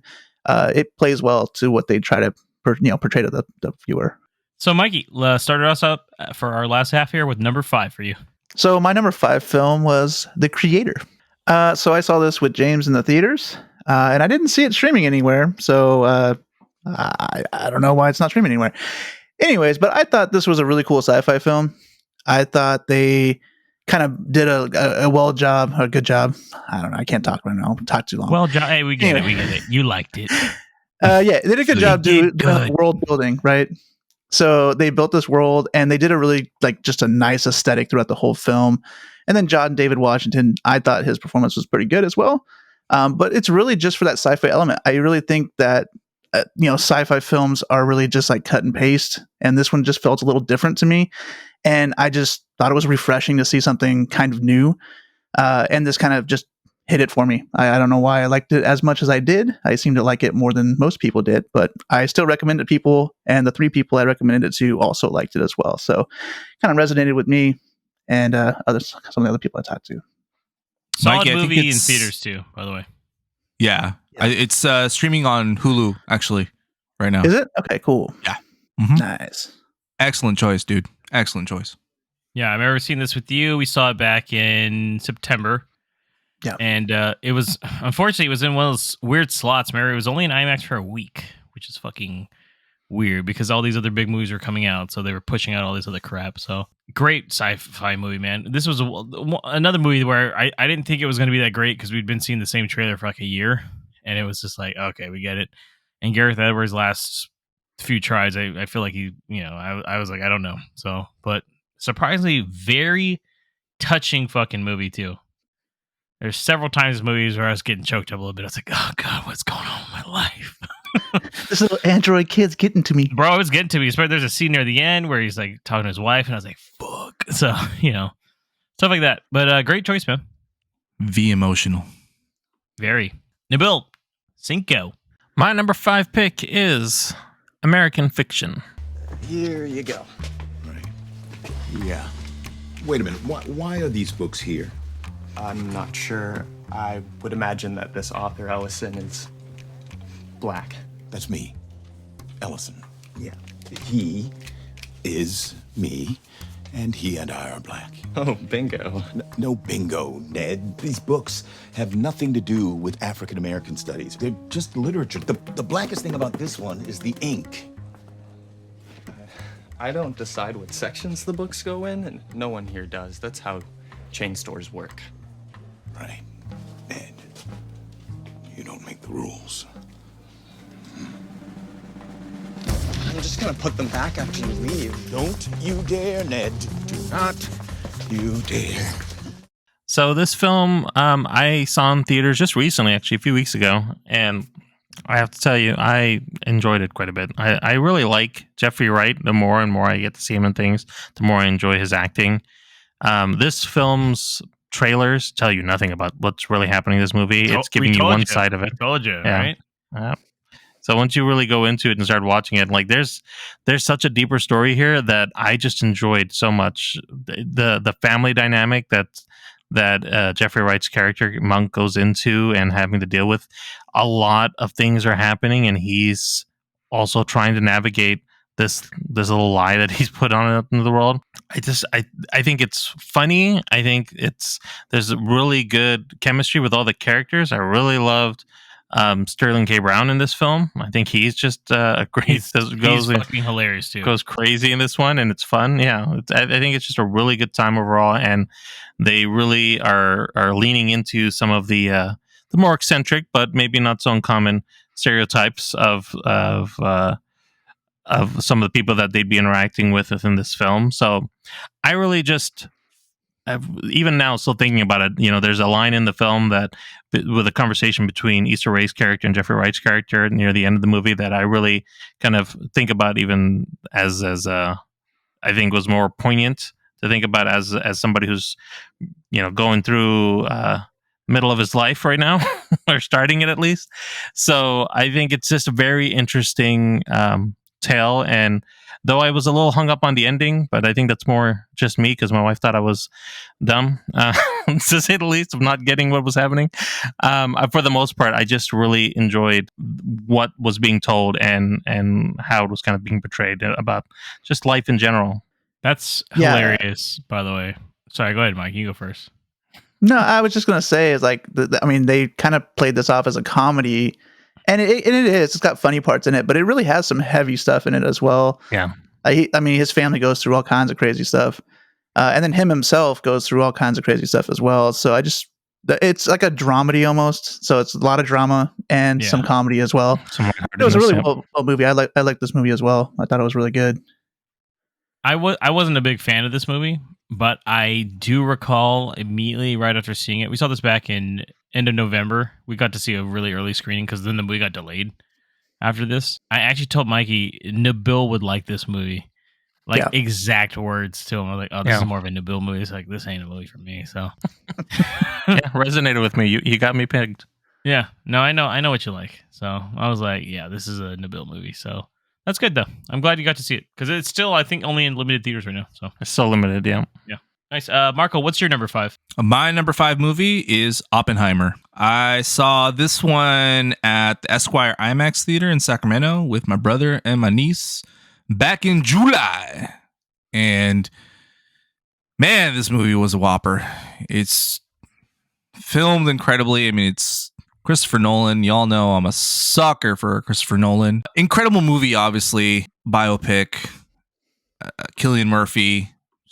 Just incredible in it. The whole cast does a phenomenal job. No one phones it in. I think we even said that in the pod too. Like everyone just gives it their all in this movie. And it shows the respect they have for the art and for working with this director and the story. But it didn't only just focus on Oppenheimer and the development of the atom bomb, but just so many other elements that, you know, are also like relevant to today. Also, it was like a bigger picture element to it that I just really appreciated. The obviously the different aspect ratios too. It's just filmed so well, and yeah, man, it's a fucking solid masterpiece. I don't think you mentioned, but that theater's the 70mm one, right? Correct. Yep. Same one we saw it. I think me and James saw it at the same theater. So same one. Saw it on opening night, actually, I believe. Yeah. So yeah, that's a lot to say about Oppenheimer. It's one of the best movies I think I've ever seen. So, all right. So my number 5, I guess, would be Mikey. Mine is also The Creator at number 5. Look at that, Mikey. Very nice. We made a sandwich between the boys. Very surprising film. I thought it was beautifully shot, especially for the budget that it supposedly was on too. It's a lower budget film. Very well acted. John David Washington, I think, while he does tend to play a lot of characters kind of the same, fortunately, in my opinion, but I felt like this was a good change of pace for him in this role. I feel like maybe sci-fi might be his thing. Fuck, it kind of worked for him. Got kind of even like almost like a Blade Runner feel to certain parts of it too, with kind of like the history, and there's a lot of really cool special effects in this movie, man. Like just the look of the androids or the robots or what the fuck they were, and it worked for me. There's some not a super action heavy film, but when it does happen, it's pretty intense. There are some scenes that are very Star Wars-esque, if that makes sense, in this movie. Very touching too. The last 20-30 minutes are very like gut-wrenching too, I think, on an emotional scale. So I really liked it too, Mikey. So I agree with you. Solid movie and a very good sci-fi film that's original. So yeah. Let's move on to our number 4 films. Mikey, what is your number 4? So my number 4 film was The Holdovers. There was an incident when I was at Harvard with my roommate. And? He accused me of copying from his senior thesis, plagiarizing. Well, did you? No, he stole from me. That blue-blooded prick's family had allies on the faculty. I mean, their last name is on a library, for Christ's sake. So he accused me in order to sanitize his treachery, and they threw me out. Hey, so you got kicked out of Harvard for cheating? Nope, I got kicked out of Harvard for hitting him. You hit him? What, like punched him out? Nope, I hit him with a car. You got kicked out of Harvard for hitting a guy with a car? By accident. Pint of Jim Beam, please. But he broke 3 ribs, which was technically his fault because he shouldn't have been in the road. $2, please. Also, he shot himself, which was the greater indignity. Here you go, killer.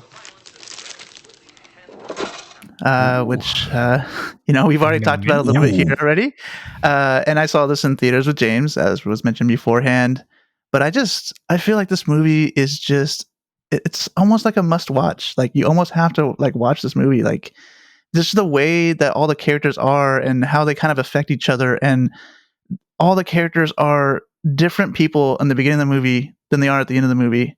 And it just seeing the progression and like how they kind of interact with each other, it just felt great to me, at least, and I guess you guys as well. Here, it's just you just feel for these characters every time they tell you a story, every time they like interact with each other, get angry at each other. You can just tell that everybody is just kind of singing a symphony to this movie here. So it was a good movie. I didn't even hear about this movie until like the day before. That's when me and James bought the tickets. James was like, "Hey, you want to see this movie?" I was like, "I never heard of it before, but let's do this," right? And it was one of my, I guess, most surprising films of the year. So thank you, James. Trust in the process, baby. Shit. He did it again. Son of a bitch. Yeah, I'm in. I'm glad you liked it, Mikey. Thanks for going with me, even though the people hopped in during the movie and they're fucking assholes part of it. Excellent choice, Mikey. What about you, Nabil? What's your number 4? My number 4 pick was Wonka. What are you doing? I'm making chocolate, of course. How do you like it? I don't know. I've never had any. You've never had chocolate? Still no. Well, lucky for you, Noodle. I have a selection of the world's finest ingredients right here in my travel factory.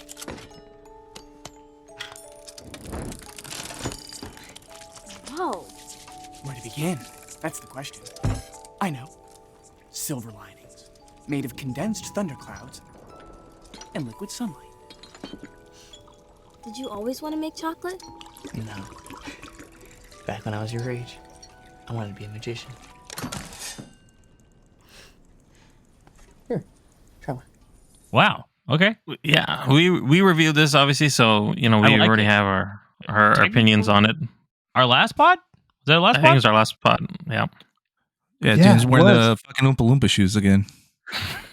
That's true. Yeah.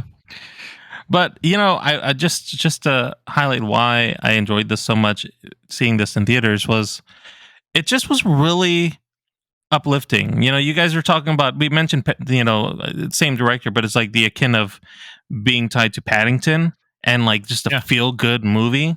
This is what this was for me the whole time. And it was a surprise to me. I didn't expect to enjoy it. I remember you saying it during your review, and I was like, "Is he gonna put it on his list?" I was like, "British director, he might, he might."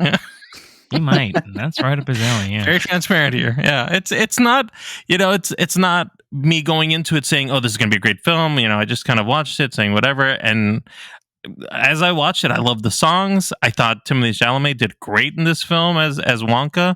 I felt everything was just very earnest to me. Everything he did there, everything was just fun.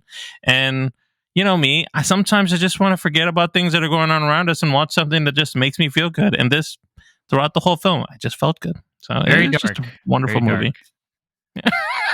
Dang, Nabil finally figured it out with Timothée Chalamet. He's like, I think I fucking get it finally. Yeah, I do. I think I fucking get it.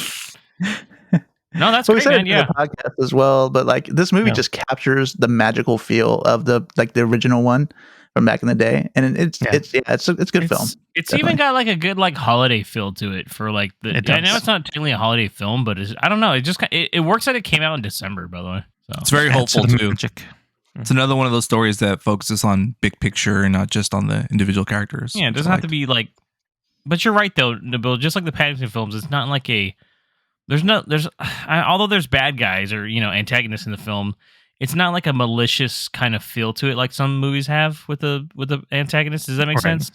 Yep. Even though, yeah, technically they're about to drown them in chocolate, but outside of that, I mean, like, for the most part, it still has a whimsical kind of feel. And They're also hoarding the It's chocolate. silly though. He's going to drown him in chocolate. They're like, what is that? It's, That's it's silly. funny though. Yeah, it's kind of Right. ridiculous. It's like that's some shit that he would do eventually, but that makes sense.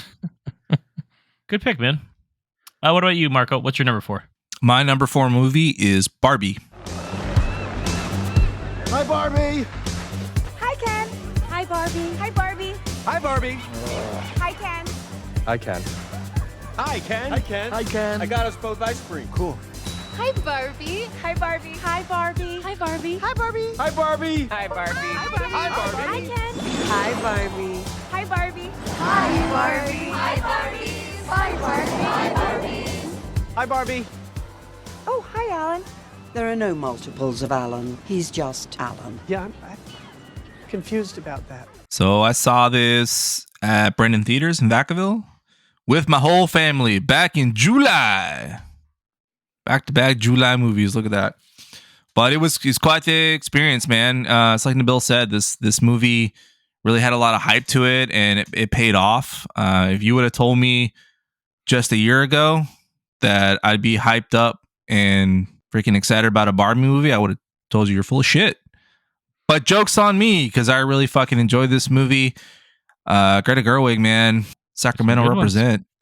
She's fucking just releasing hitters. Hope she keeps doing it. Margot Robbie, Ryan Gosling, obviously fucking fantastic. Hit it out of the park. It touches on a lot of different things, man, and it's just so fucking relevant again, man. But it makes you fucking feel. The storyline it's stupid and silly, but it represents other things, and it just kind of makes you feel, seen, I guess, or like you're not going fucking crazy. Greta Gerwig has a good way of incorporating fantastical elements and using them to, express like her story and her messages, and I liked it, man. Again, like, just went with the fam. We all fucking dressed up. It was fucking awesome. My mom went with us, man. She barely goes to the movies these days because she's so busy and stuff, but she was all dressed up. I went with my son, man. We're like just straight up rolling, man. It was fucking awesome. And I think that experience just added to it. It had been a while since we all went as a whole family, and it just made it that much better. Where did you go dressed up, Marco? I wore my pumps, dude. Did you wear the pink? It's okay. I understand. The ones that let me borrow, dude. Remember? Yeah. Shit, man, you forgot. God damn, dude. I know. I'll give them back. I don't know what Marco's top 3 are anymore. All I care about now. I have turned the world upside down. I see Oppenheimer at 5. What the fuck? Okay. Yeah. Cool, man. I'm glad it connected with you.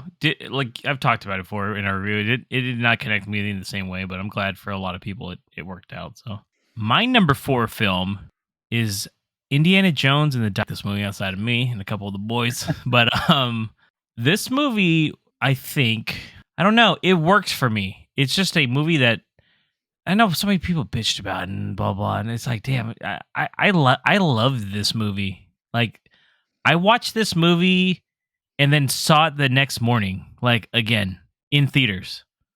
Like I saw it with Mikey at like an 8:00 showing or some shit. Got out of the theater, and I came back like 12 hours later and watched the movie again with my dad. Like I brought him to go see the movie.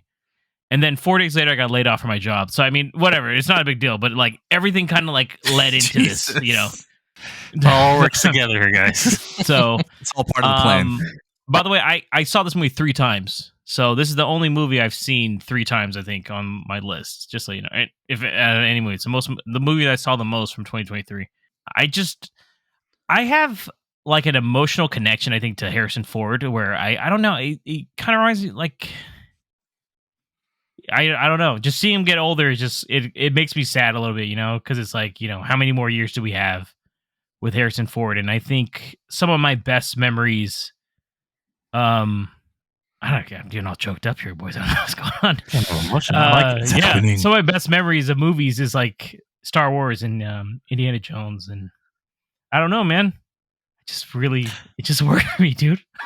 I agree with you in the sense of like the fact that the film is leaning into Harrison Ford being older, it isn't. Whereas like the previous one, King of Crystal Skull, it was supposed to be, they didn't really lean too much into that. Right. Yeah, but this one they really like.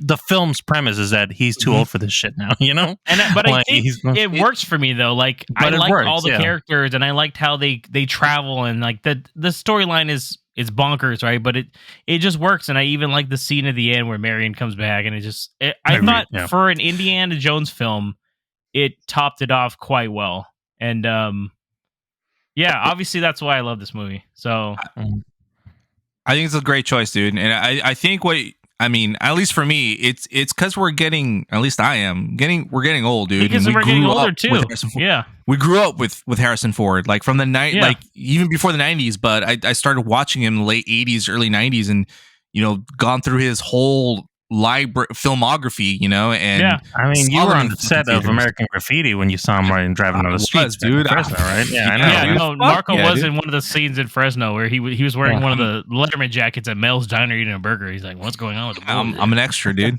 Yeah, I smoking a freaking slam my cigarette in the hand on a back. milkshake. hanging out with GL, as he used to call him. Yeah. Just- Have the pack rolled up in my sleeves, but yeah, dude, this movie felt like a proper send off to Indiana Jones, as opposed to the other one. I mean, I like Crystal Skull, but this one definitely knocked it out of the park. And man, I think a lot of us, I mean, not me, but some of us have done a disservice to our children and never taught them about Indiana Jones. But my son was excited to watch this fucking movie, so Yeah. it's And I it's think just it's sad just- that it didn't do too good. Yeah, and I think it's just because of the reshoots and stuff. But I think it's also like I think a little bit. Whenever I think of my dad, I think of like Indiana Jones, Harrison Ford, because they're similar in age, and I don't know. It connects to me, man. I know that sounds so corny, but it's one of those movies that because of those certain things, though, is why I really like this movie, and I feel like this is an underrated film that maybe. Just like Crystal Skull, which, by the way, no one liked when Crystal Skull came out, but out of nowhere, we got people last year saying Crystal Skull ain't bad. Out of nowhere, I'm like, where did this fucking discourse come from, right? So maybe in 10 years, people are going to be like, actually, it's not as bad as you think. So that's James, just embrace what these emotions are. It's feelings. I know you're not used to it, but it's okay. I'm Sorry, with you guys. here, I was brother. like, It's great. I've never almost teared up during a pod. What am I doing? It's Like okay. I'm a rock. Honestly, I'm though, like I'm the guy I with can- the hot black. Sorry, go ahead. No, I was just gonna say, like, I didn't even think about it until you mentioned it, but like, I think this is the only film I saw twice in the theaters. Like, I haven't seen that many movies 2 times in the theater, but I saw it twice in the same weekend. And yeah, I don't get the hate for it. Really, it's a good movie overall. I think a lot of people were set to hate this movie months before it even came out, from the sound of it. So, but yeah, that's my number 4, guys. Sorry about that. That got weird. Mikey, what is your number 3? All right, so my number 3 is Spider-Man Across the Spider-Verse. I saw it in theaters with James, I believe. And it's currently on Netflix, so you can go watch it if you want to. If you haven't, I definitely recommend this one. It is fantastic. I just thought they took the first film and just made it bigger and bolder. The story is great, and it deals with a lot of like identity, family, some history things that are happening, and it doesn't seem forced. It just seems like it flows together. Not to mention the animation is just top notch in this movie. It's very vibrant, but also has these very contrasting characters and elements in the world that just make it that much cooler. So I don't know if you missed this one, if you didn't see the first one too. The first one's fantastic as well. So I recommend you watching both of them. But these are just great films. Characters are great, story's great, and the animation is top notch. Nice. Yeah, it's a solid pick there, Mikey. I think that's just one of the few animated films that there was a lot of interesting ones that came out this year for sure, but this is still a standout above the rest. I got a feeling, maybe, I don't know. Foreshadowing? Maybe? No, not No? foreshadowing. Like the sequel, I'm saying is like I don't know. I talked about it before in this one. I really did try to like this film a lot more. Remember, we reviewed this film, by the way. So this is not like a fucking spoiler. Yes, we did. Like we reviewed this goddamn film, but I just felt like there wasn't much left to tell. But apparently, there's still a whole other movie. So that's why that was my issue. Was that it's pretty fucking long. I remember, but man, I gotta say, top notch animation in that movie, man. Like the Spider-Punk thing alone is insane how they animated that shit. So like, good choice, man. Yeah, I agree with you, Mikey, with all you said. Solid fucking movie, solid fucking choice. Yeah, it doesn't really feel complete because of how it ends, but I still think it knocked it out of the park. Good choice, man. Now, Bill, what is your number 3? My number 3 pick is Killers of the Flower Moon. No, don't close it. What? No, we need to be quiet for a while.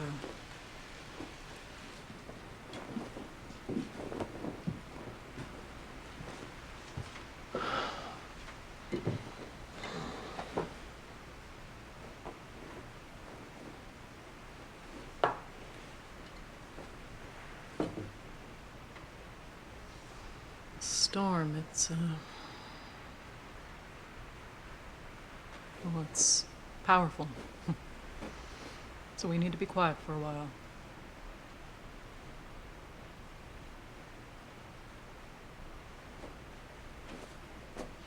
It's good for the crops, that's for sure. Just be still. And so I know we've already talked a little bit about it. I want to just add on to echoing everything that's already been talked about. But one of the things that I thought was really well done was that it just focused on us in more depth what was going on with the Osage Nation and their land and their people, and like that you could, there's a lot of critiques about it. It could have been deeper. They could have gone into, talked more about how people were like ignoring what was really happening there in more depth. I'm not saying the story is perfect, but I think what was portrayed on screen isn't something if another director who didn't spend time with, the Native Americans who he involved into making this film, Scorsese, could have been a completely different story. And I mean, originally what the story really was going with was going to be different anyway. So just adding that and putting some more representation in there and really getting a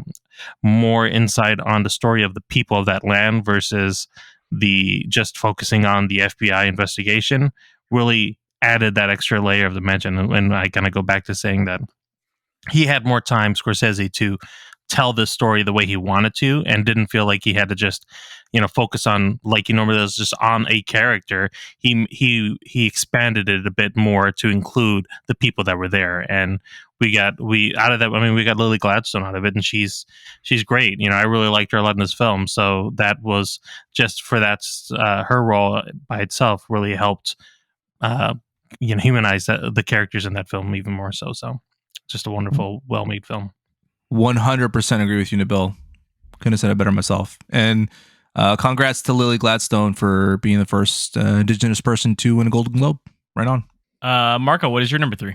My number 3 movie is Poor Things. These two are fighting and ideas are banging around in Bella's head and heart like lights in a storm. Oh.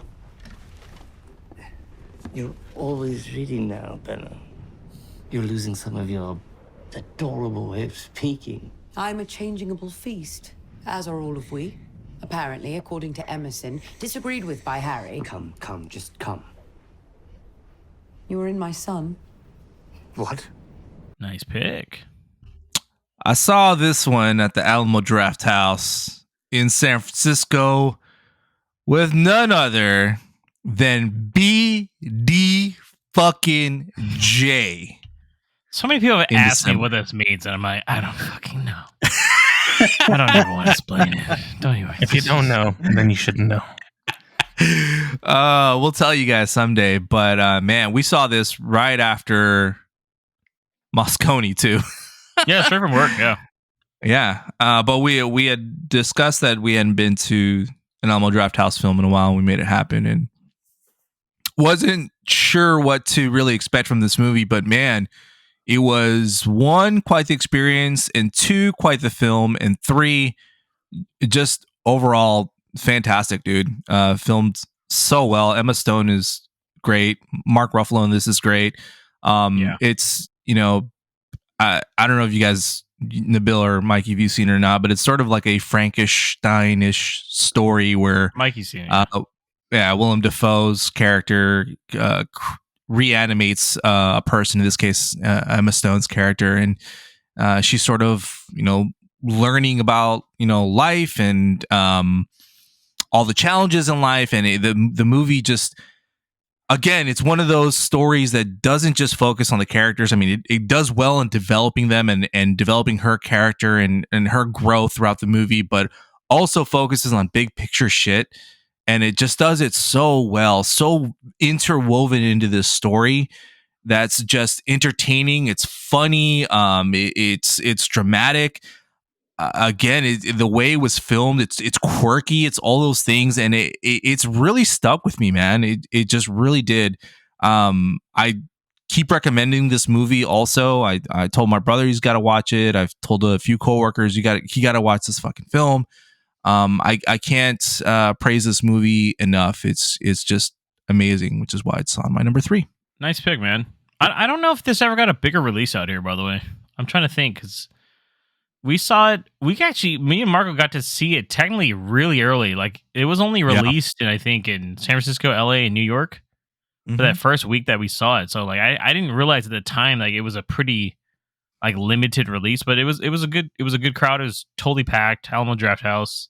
Very unexpectedly great movie too, by the way. I liked it a lot. I think Emma Stone, once again, another Golden Globe winner, if you care about that kind of shit. But it's one of those things too where it was really funny. Like, it's really over the top. It's very raunchy, very adult. Yeah. I mean, this is not a movie you want to take your kids to see, but no. It reminded me, I was telling Marco, it reminded me of the movie Brazil, which I'm not a big fan of, by the way, by Terry Gilliam, just to let you know. But like a better version of that, in my opinion. So that's a really solid, good pick, man. Yeah, for me, the music just bothered me for some reason. It took me out of some of the scenes. Like, I couldn't connect with it. But Emma Stone does a fantastic job in this movie, and I have to say that, you know, I was shocked at this movie. I didn't really even watch any of the trailers or anything, so I really didn't know what to come in expecting it. And like you said, it's kind of raunchy. I didn't actually expect that at all before watching the movie. You thought you were joking, Mikey? Well, yeah, I thought you guys joke around like all the time. So it's like, I didn't realize that, but she does a fantastic job. Yeah, I'm surprised it got away with an R rating and not a higher rating. Yeah, that's pretty close. But just to let you know, Mikey, Yorgos Lanthimos, the Greek director, did this. All his movies have really weird music like that. I mean, I figured it was something that and it wasn't every scene. It was just a couple of them. Was just like, I was like, wow, this is kind of weird. Why am I hearing this? But he's like, why am I fully erect? I should have worn sweatpants in this bitch. I'm in public. Oh shit, not again. All right, so my number 3, probably going to be pretty surprising for a lot of people, is a Marvel film, actually. Guardians of the Galaxy Volume 3. Drax, stay here with Rocket. Watch him. That's who they're coming for. I want to come. No. Mantis, watch Drax. Groot, you know what to do with these.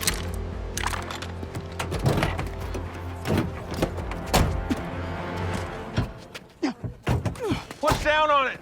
What? Push it down. I am pushing down on it. Push the button. It looks like you're pushing the keyhole. The what? There's a button under the handle. Press that in. Okay. Now what? Open the door. That is a stupid design. And your instructions were very unclear. So this is the only Marvel film I liked all year, I think, for the most part. For the last 5 years? It's actually the only Marvel thing I've liked in the last 2 years, probably, I think. Most likely. I don't even remember it came out last year. Unexpected. I mean, James Gunn is great. I think if anyone could say the DCEU, it'd be him, maybe. Who knows? But a really good send-off for the people. Yeah, Guardians of the Galaxy has always been kind of my favorite. The first one especially is probably one of my favorite Marvel films. So I wasn't a huge fan of the second one, but I think the third one really nails it. It's funny. It has really good action sequences. It has a very touching story involving Rocket Raccoon, which is fucking insane to say out loud. It's a fucking cinematic fucking raccoon creature thing. And then, man, there was so many times in that movie where I was almost gonna cry, dude. It's just so many. God, it's just like, God, I'm just. It's one of those so many movies feelings. I know. We saw it back in May. It's happening Me again. and Mikey saw this one. A lot of heart in this movie, and it's just, his fucking friends like Teeths and stuff. And I was like, fuck. And Layla, his fucking otter friend. I loved it since we saw it. It was one of those movies too. Even I didn't think the trailers were great for this movie. The trailers didn't look that great. But then we saw it, and then we reviewed this one too, and it was just fucking just works, man. Like, I think Chris Pratt, everybody hates on Chris Pratt. Is like, he's really fucking good in this movie, man. So everyone's good, man. So it's just one of those movies that works. I think this is one of the better Marvel villains as well. I mean, because he's actually a villain. Yeah, there's actual stakes. Yeah, well, yeah. I mean that too. I think it's just there's a lot of great moments in this one too, and I think it just, although it's sad to say bye to the Guardians of the Galaxy, I think it's, I don't think this is the last that we've seen of most of them for the most part. I think we're still going to see a lot of them, but there was even rumors that maybe the High Evolutionary would be like the bad guy leading going forward because of all the shit going on. But I mean, I really like that actor as well. He was in Peacemaker too, so solid movie. It's insane that a Marvel film's in my top 3, but here we are. So yeah, Great choice, dude. It's really good movie. High Evolutionary was a solid fucking villain who still thought he was trying to do this good, but he wasn't. And man, yeah, to get emotional over a CGI humanoid raccoon. I think this is the year of just the feels apparently right in the book. Yeah, for me apparently. Fuck man, I'm just falling. Dude, my bears are just falling down, boys. Looking like a goddamn Attack on Titan episode out here. Let's get to number 2, and then we're gonna get into honorable mentions. Mikey, what is your number 2? So my number 2 film was Godzilla -1. I saw this in the theaters with James, and I think Marco, you were there for this one too, I believe, with us, right? No. Okay, so never mind. I wish I was. Okay, so yeah, this movie was fantastic. I didn't expect it to take. I mean, I've liked all the Godzilla movies, so that part's not shocking to me. But this one really took like a kind of a left turn. Like, they usually have like the humans be kind of a subplot in the story, and this one just kind of focuses on a few people, and it's just a great job with what they did with the storyline and the characters they did. You really feel for some of the characters. You kind of get the whole situation that's going on because it's right after a war, and they're kind of piecing together families, and it's kind of crazy. Just kind of think that that's probably actually what happened in this area at the time. So it's like, it's just really touching, but also a Godzilla film. So you see a cool ass Godzilla creature like destroying stuff. So, I mean, even like the final act where they're fighting Godzilla is absolutely insane. There's a couple cool scenes, and they just made Godzilla, crazier than I've seen in some of the Japanese versions of him. So I just really like the film. I really connected with all the stuff that happened with all the characters and just how they kind of progressed through it a little differently than they had in the past. It just kind of worked for me. You connected with a giant monster attacking your village. I understand that. Yeah, that happens quite a bit. I'm usually the giant monster, but yeah. Kaiju. Okay. Yeah, I think also just what they did with Godzilla over there, like he was certifiably terrifying. Seeing him, the actual moments of like the Jaws moments, where it's just kind of there and something's going to happen, you don't know when. It's that I think really helped amp up the connection of that film too, because yes, you've got a really good heart in the story, but the kaiju was actually scary. It wasn't something where it's just like, oh, this just bumbling monster coming through, stepping through things. Like you were in fear of his ever looming presence at any given moment. Oh yeah. And I think what it works is that they finally modernized Godzilla for the Toho audience kind of thing, because like a lot of their other Toho films are just like a lot of boardroom meetings. A lot of boardroom meetings, man. A lot of boardroom meetings. Yeah. So like, hey, let's like, as much as they're like, oh, we didn't get influenced by anything else, like there is some legendary pictures influence in this movie finally, and it fucking works. So yeah, good choice. Nabil, what's your number 2? My number 2 pick will be no surprise to many. That's on my list. Spider-Man Across the Spider-Verse. Wait, hold on. There's an elite society with all the best spider people in it? Okay, so there's this lady, Jess Drew. She rides motorcycles. Oh my gosh, I'm learning so much from her. Oh yeah, I've learned a lot of stuff too. I've leveled up my whole thing. See? Oh yeah? Let's see that. Let's go. Thread the needle. Over my heels, falling on my head, but all of my feels were already dead. And if I could rewind it for you, if you could remind me of what I felt. And Miguel, the whole thing was his idea. Right. And who's Miguel? I love Spider-Man, and I think that this movie just we mentioned the animation. I know we've already talked about this film. It's very unique in its own style. You just can't top whatever Sony Animations is doing with this particular series, at least. I was gonna say, I was like, this particular one. You're like, Madam Web looks fucking great. Yeah.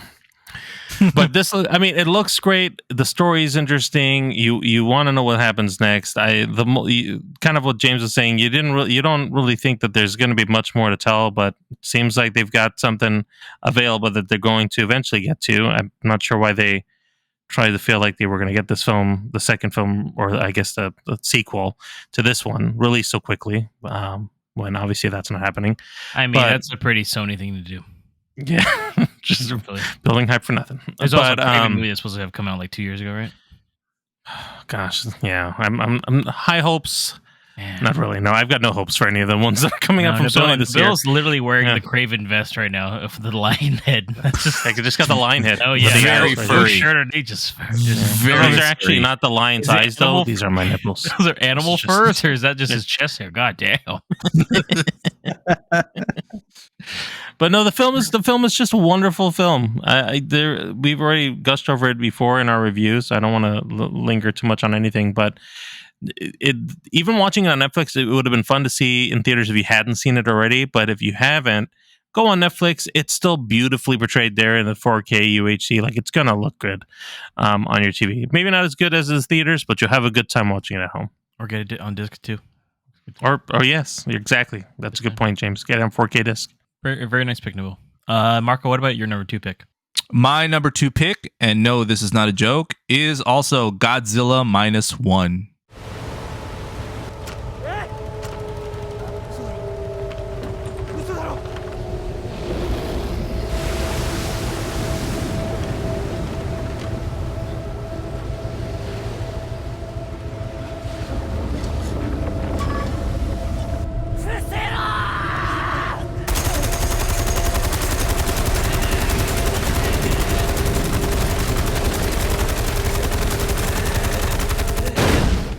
Mikey, I wholeheartedly fucking agree with everything you said about this movie. This movie is fucking gorgeous.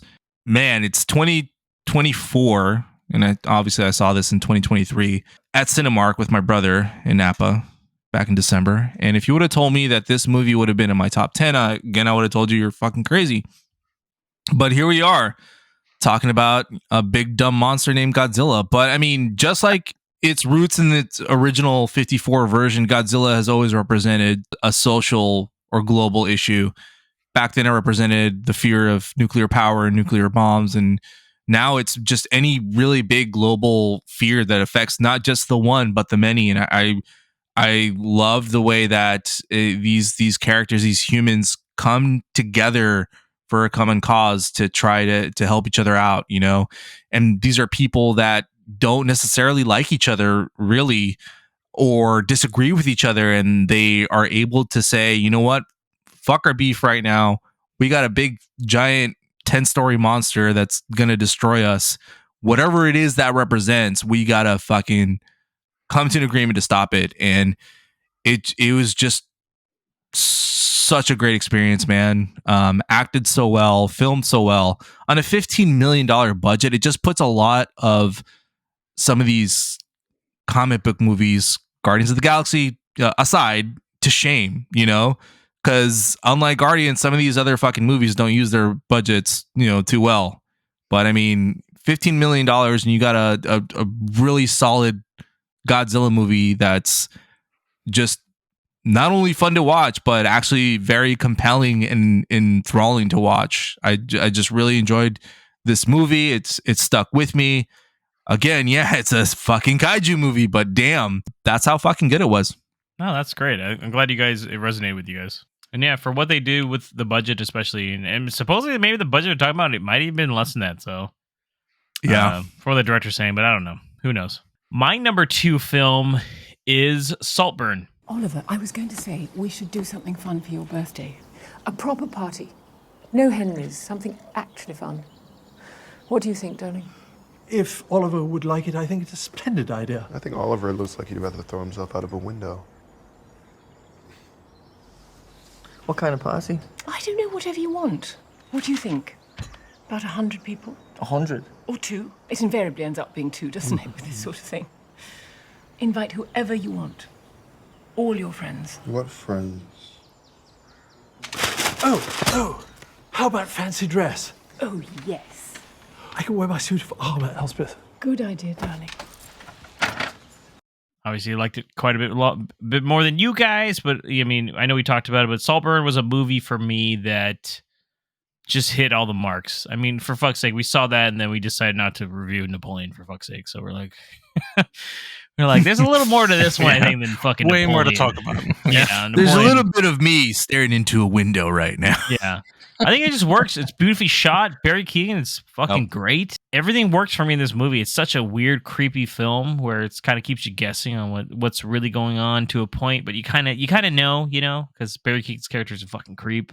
And not just, there's a shock factor to it all, but I really like the story of like obsession and belonging and what greed can get to you eventually, and I too have danced around the house butt naked just to murder on the dance floor. Rock hard. Yeah, just fucking feeling myself. Like, It's actually a tradition for James to do that after. Yeah, every I was pod. doing that even before the movie. I didn't know until the movie this was acceptable behavior. I was like, oh, okay. I didn't realize. I thought everyone did this, but I was like, oh, why is everyone shocked? He I'm like, was gonna do in the movie theater. Mikey had to hold him down. He was like, "Whoa, hey, bro, what are you doing?" yeah, I started just I had my socks down, my ankle high socks just down in my. It was just getting wild. So, no, I really like this movie. This is one of the movies it's really. I've thought about this movie almost every day since I've seen it. So, beautifully shot film, made me a big fan of everybody involved in this kind of film. So it's just. Let's get into honorable mentions, though, guys. Let's get it. I'm giving you 3 this year. You don't have to use all 3 if you don't want to. We're gonna keep them pretty brief. You can just kind of see why maybe it didn't make it, or why maybe something, or why you want to just kind of call it out. Mikey, what's your 3 honorable mentions before we get to the top one? So some people already mentioned this movie, so I'll just be super brief on it. But Barbie didn't make my list. I liked the movie a lot, actually, but I watched it again when it came out on streaming with my family. Yeah. And it just didn't hit me the same way when I watched the movie. So I don't know. It just agree kind of with fell you, down. Mikey. I saw it twice in theaters, and I think the second time I was like, okay. Yeah. So I mean, it was a good movie, but just didn't hit it the same way as some of the other ones. Another one that I was close to putting on my list was The Iron Claw. This movie was fantastic, but I mean, it's super sad. Like, I can't see myself going down and watching this all the time. We talked about that right when we left, right? The theater. Yeah. And then I read more stuff about it. There's actually more shit that happened in that family. It's even darker. It's so crazy. I was like, there's another brother they didn't even fucking mention? The director was literally like, hey, it would have been too fucking depressing if we added the other brother too. So we just combined them into 2. Like, into 1. I was like, oh my fucking God. Yeah, but fantastic movie though. It's well done. I liked it. And then on a brighter note, Teenage Mutant Ninja Turtles Mutant Mayhem. I thought that movie was really good, but I had a bunch of animated films already on my stuff, so I was like, you know what? No, I'm just going to leave it off right now. But it was a fantastic. I mean, hey, if you felt like it's like, will they think I'm a child if I have 3 cartoons on here? Am I dumb? Am I the kid? That's another movie, by the way, that I saw twice in theaters. 1 week with Mikey, and then the following week I watched it with Marco and his son. So, good movie. Yep. Nabil, what are your 3 honorable mentions? Well, I'd mentioned earlier about like the experiences aspect of the year, and Cocaine Bear was one of my honorable mentions because it was Nabil. missing. Marco, what about you? Holy fuck. I thought he was going to have a cocaine joke in there, and I was like, oh, Cocaine Bear. Gotta get into it. Yeah. It was a fun event. It was a silly premise. I thought it was a well done horror comedy kind of thing going on there. I would have loved to spend more time with the actual bear aspect of it, but I think it was just a really interesting and hilarious take on something that just was stupid, Yeah, that's crazy. It almost made your list then, or at least a mention. Famously, I fell asleep during this movie. Mikey knows, like, hard. I think I fell asleep for like 40 minutes, kind of thing. Like, oh goodness, woke up at the end of the film, confused. I was like, what happened? He's like, you didn't miss much. And then, still running from the bear. Like, I think Alan really liked it, right, Mikey? And he was shocked that I fell asleep. He's like, you fell asleep because the theater was kind of packed when we saw it too. But I was they will be ecstatic, by the way, that you have that in your honorable mentions that is mentioned on this pod. They will be ecstatic that you mentioned because they love that film for some reason. So I liked it, but it's nowhere near my top 10. So Yeah, Nabil, I enjoyed it. So Sorry, Nabil, we just slide dunking on you. What are your other two? The other one is Theater Camp. I don't know if you guys saw that film. Yep. That was a great movie as well. It was me between that and Joyride is where I was going back and forth with. Theater Camp was not as obviously as raunchy. It's a bit more lighthearted as far as comedy is concerned, but Very it was just indie. really Very it was funny, and it was just there was obviously the heart. It's if you were ever into like drama club at all at school or anything like that, you kind of Did you see get that one some in of the theaters? aspect of it. I did. Yeah, I ended up seeing that in theaters as well. It was just a really solid comedy, but also the stars in there, they all did really well. Like I really enjoyed Ben Platt, of course I really like him, but Jimmy Tatro, he was on it was called American Vandal, I think it was, on Netflix. He's the guy that draws the dicks, right? Or something. Yes. Yeah. And It's fucking I ridiculous, love him in this film. Like you're supposed to hate him, but he does like the douche in such a good way where you actually kind of feel for him. He really sold me in this film. So that was just a good time as well. I liked me and Mikey saw this too, like a month or two before it came out, by the way. Like the earliest release we saw. So we saw it as a secret screening. And I think that almost made my thing too, by the way, Nabil. I actually by the way, the most people walked out of this movie within the first 10 minutes. Really? The movie looked like a fucking people a bomb went off inside. I love that Ayoade Beery's character is like pretends that she knows what she's talking about. Right. Yeah. She's like, combat. Winging it We're the whole gonna learn time. about it. And they're like, what the fuck? And they're actually fighting and shit. Mask. What do they hide? Right? Yeah, that's a solid comedy that not a lot of people saw, but I think that might be like one of those cult movies down the line, I think, that people eventually will see. Yeah. So good pick for that one, man. And then my last one, which is a bit of a, I wasn't sure I was going to actually put it on here, but I really started thinking about it more. The Covenant, this Guy Ritchie's film that came out. I liked it more than I thought I was going to like it. Guy Ritchie, I really like him as a director, but he's got a style of filmmaking, and the choices he makes for them are sometimes just like too cliche, too like, it's just like middle of the road for some reason. It's like, he could do better, but he just chooses to do this way. Because he's really Cockney? He's like, that's why I shot maybe it he's that just way. too long. I feel like Madonna jaded him, and he's just, kind of gone downhill ever since. He still probably owes her money, that's why. Probably. But this film was just a surprisingly different take. You think the story's going to go a certain way, and it actually is focusing more on a heroic act of an interpreter that's inside the film, and I really like that. These military films really focus on the military aspect of it, of getting the bad guy, and this is kind of a flip of the script, and I like that take of it, where this guy was a hero that wasn't a part of the military, and Jake Gyllenhaal's character is in this is there to repay the favor and help this guy out after being helped out by this interpreter. So this was different from some of the other Guy Ritchie films, and to me showed like he still has a lot of potential to go back to what he was doing in the late 2000s, early 10s, and even like the late 90s. If he's actually given the chance to do that and maybe not have to pay back his alimony to Madonna or something, I don't know. Yeah, I watched this because I saw that you left it a really good review, Nabil. So surprisingly, very solid movie. By the way, I actually really enjoyed it. I thought there was like really good performances.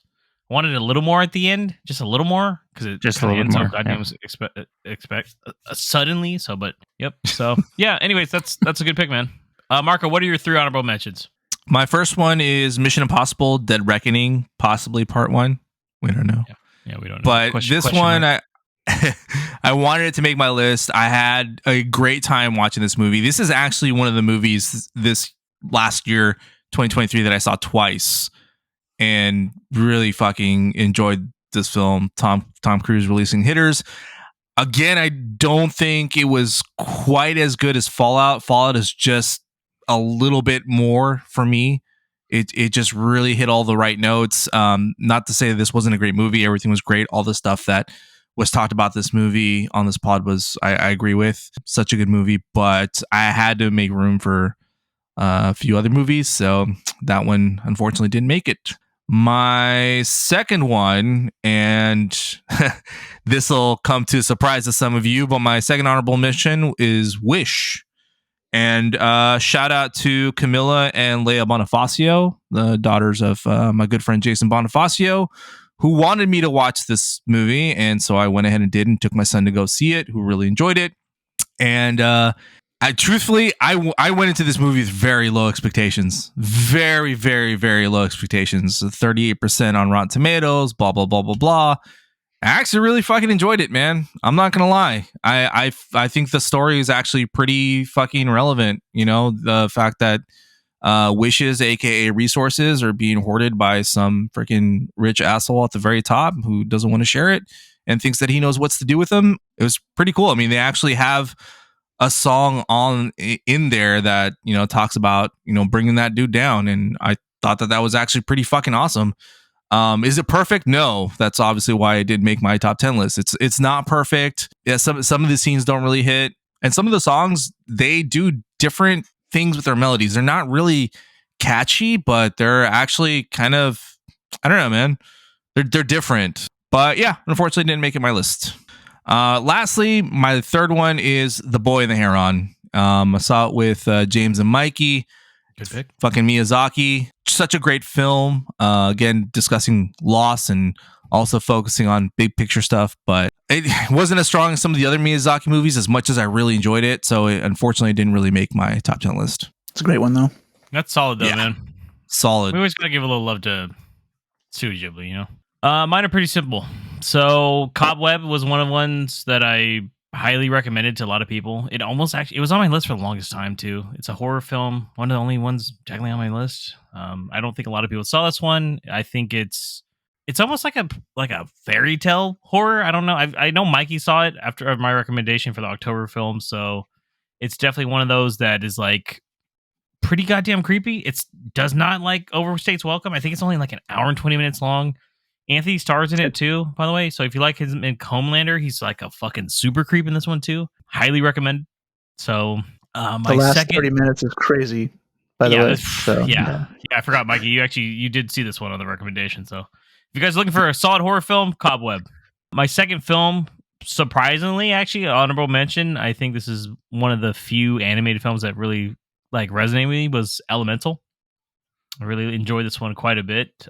This is probably one of the better Pixar films I've seen in a long time, and also a movie that the trailers really don't tell you much what it's actually really about. It's actually like a love story, which blew my fucking mind when I saw it, and I really liked how it's telling how two different people from different backgrounds can come together and find love, and I thought that was beautiful. It gets really deep. Even this movie, I teared up a little bit, man. There's something with that happens to one of the fathers. Once again, Marco, I don't know what's going on with me. It's just fucking like, I don't know, man. It just fucking getting old, bro. Getting old. There's a scene where like something pretty tragic happens, and I was like, "Holy fuck, what's going on here? This is somebody made a fire." So I was like, "Holy shit!" Right? So, yeah. And but no, if you've not seen it, I really liked it a lot. Elemental, great film. So, almost made it, like I said. And then my last honorable mention is Flora and Son. Just saw it yesterday.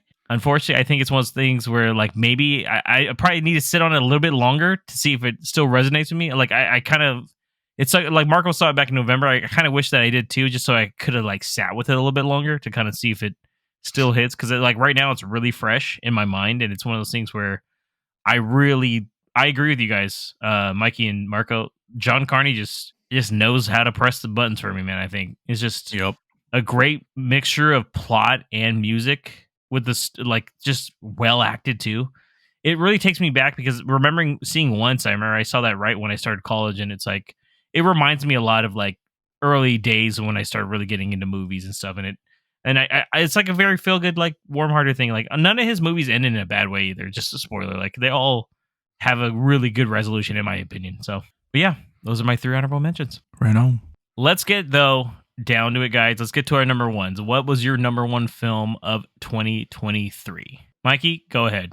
You can sell this ship and tell us why it's the last voyage of the Demeter. Go for it. Well, I really like so my final movie, my number one movie of the year is Oppenheimer. The important thing isn't can you read music, it's can you hear it? Can you hear the music, Robert? Yes, I can.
I saw this in a 70 millimeter, as we were talking about before when it was brought up previously, I think by Marco.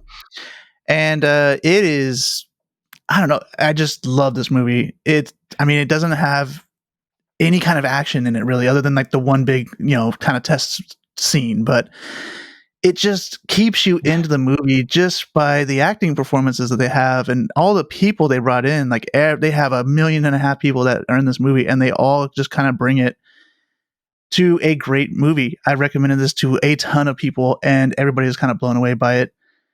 So I can't recommend this movie enough, and we've kind of already talked about it, so I'll kind of keep it brief. But yeah, this movie is fantastic. I see this movie like winning most of the awards, at least in my opinion, it should. So we'll see what happens, but fantastic movie. All right, wait, is this a Mikey making a call already for the Oscar nominations? Very bold, Mikey.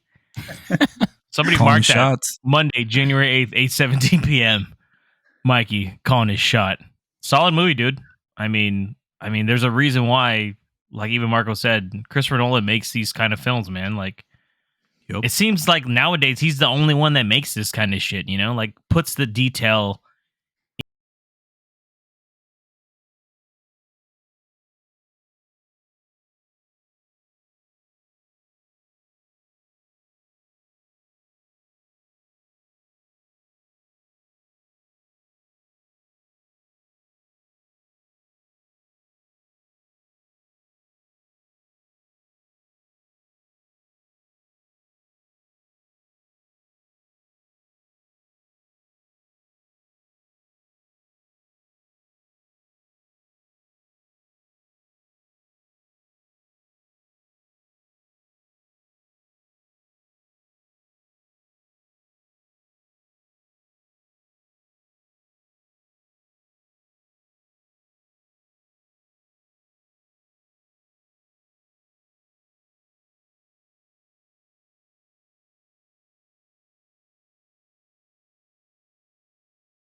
Temple Emmanuel. As chairman, I wasn't allowed to be. Are they really going to ask about it? It's, we've already talked so much about it, but let me just tell you about a film that knows how to make you think about what contribution you're making in life and how it could impact others. If you really want to know, what life is about, this film is going to make you question it all. So I think that's really what I really liked about Christopher Nolan's approach to this too, because it wasn't just talking about the man who invented the atomic bomb, but it was about what he was fighting with before and after, throughout that whole process. And I think that's a film that could be seen as very dry. It made a very compelling story because you really wanted to, you were thrusted into this world of this person who you know really nothing about, and even after watching it, you probably still don't know much about him, but have an understanding of that he felt the weight of the world on his shoulders and did what he did, and still is dealing with the results of that after the fact. So it's just beautifully told story. Very nice, man. Yeah, very nice. The movie that pushed Nabil more into becoming a cat burglar. And dude, I kept thinking he's like, I thought he was gonna say that Allah Akbar. Oh no, we lost the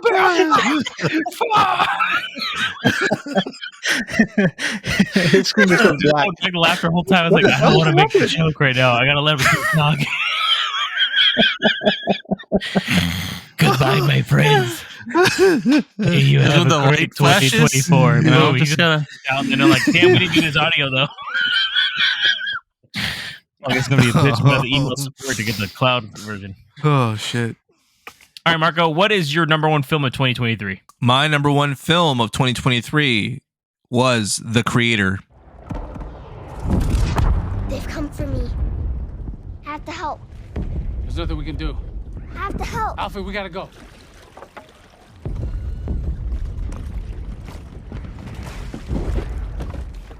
Alfie! Alfie!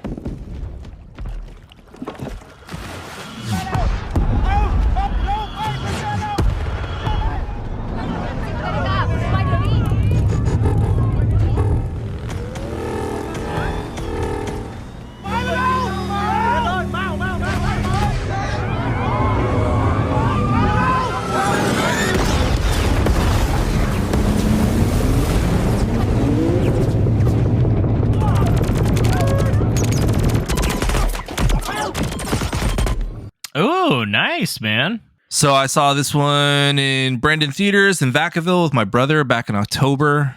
And I seem to remember BDJ telling me, you should watch that movie.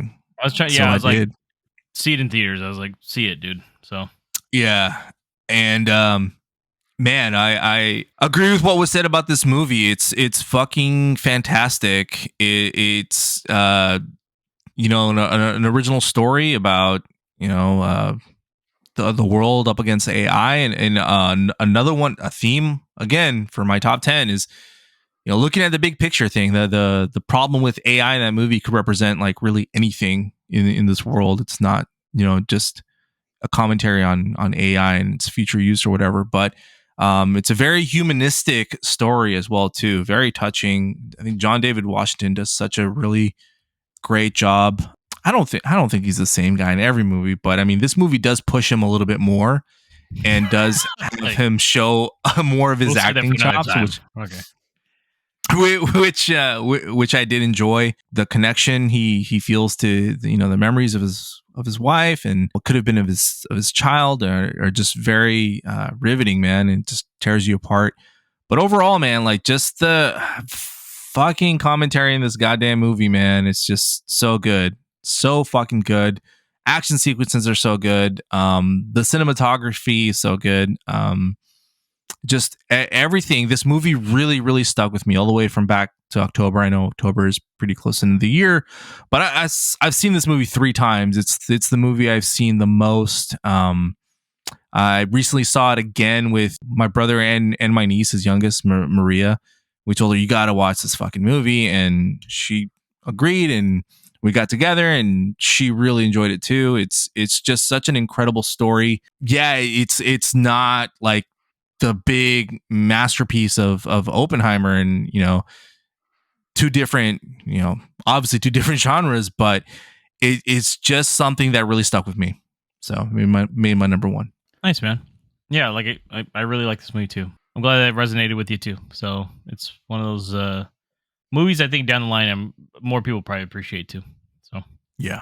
So guys, my number one, it's probably pretty obvious. I actually called it out during my review originally of this film. I said this would be my number one film. So it is Oppenheimer. Thanks for convening at short notice. I can't believe it. Well, here we are. It's an atomic test. The Russians have a bomb. We're supposed to be years ahead of them, but what were you guys doing in Los Alamos?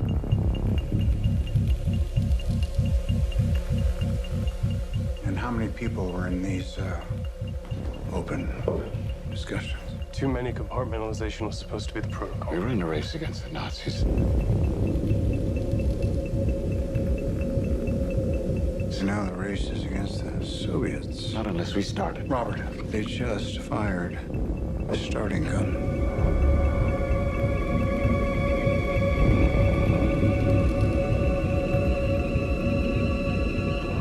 What's the nature of the device they detonated? Data indicates it may have been a plutonium implosion device. Like the one you built at Los Alamos.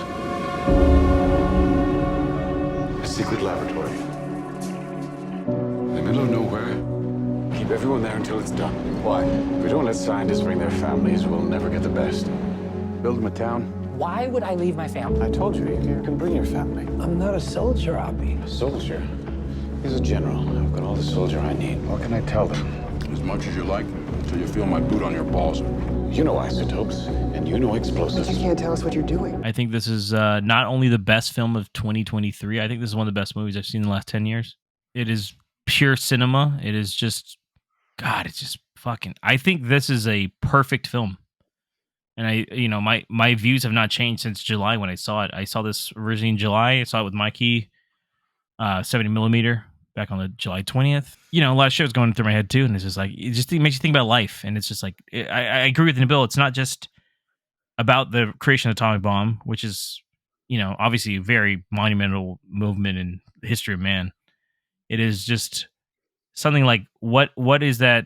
What is the cause and creation of this? And what does it lead to? And how that destroys a guy too, in a way, like realizing the thing that you brought to life, Just brilliant. I saw it twice in theaters. I saw it. I also August 15th. I went and saw it too. The second time I saw it. I saw it like a month later in 70 millimeter as well. Brought my dad and my niece to go see it. So Nice. and it was just as good. Even fucking then, it's just such a fucking experience. Just the way it looks too. It's just everything works. The acting. I think Cillian Murphy's. There's no way he can't win Best Actor at this point, in my opinion. And there's no way this movie can't win Best Picture.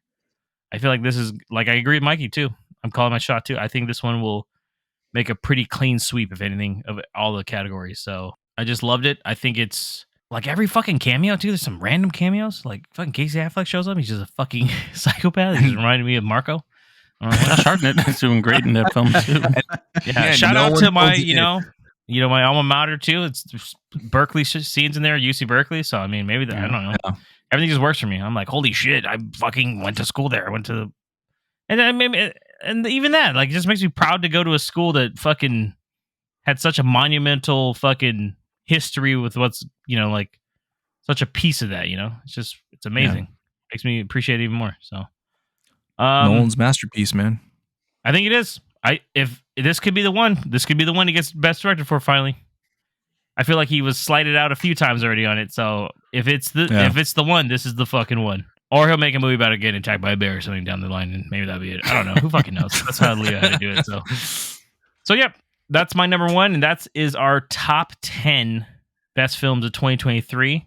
I'm gonna get right into it with you guys here too. I want to ask you guys. Did anything surprise you from our list here, from anybody else's list? Did anything kind of stand out to you guys? Your pick surprised me, James. Your added Gran Turismo into your top 10. I did not see that coming at all. I thought that was a very surprising pick.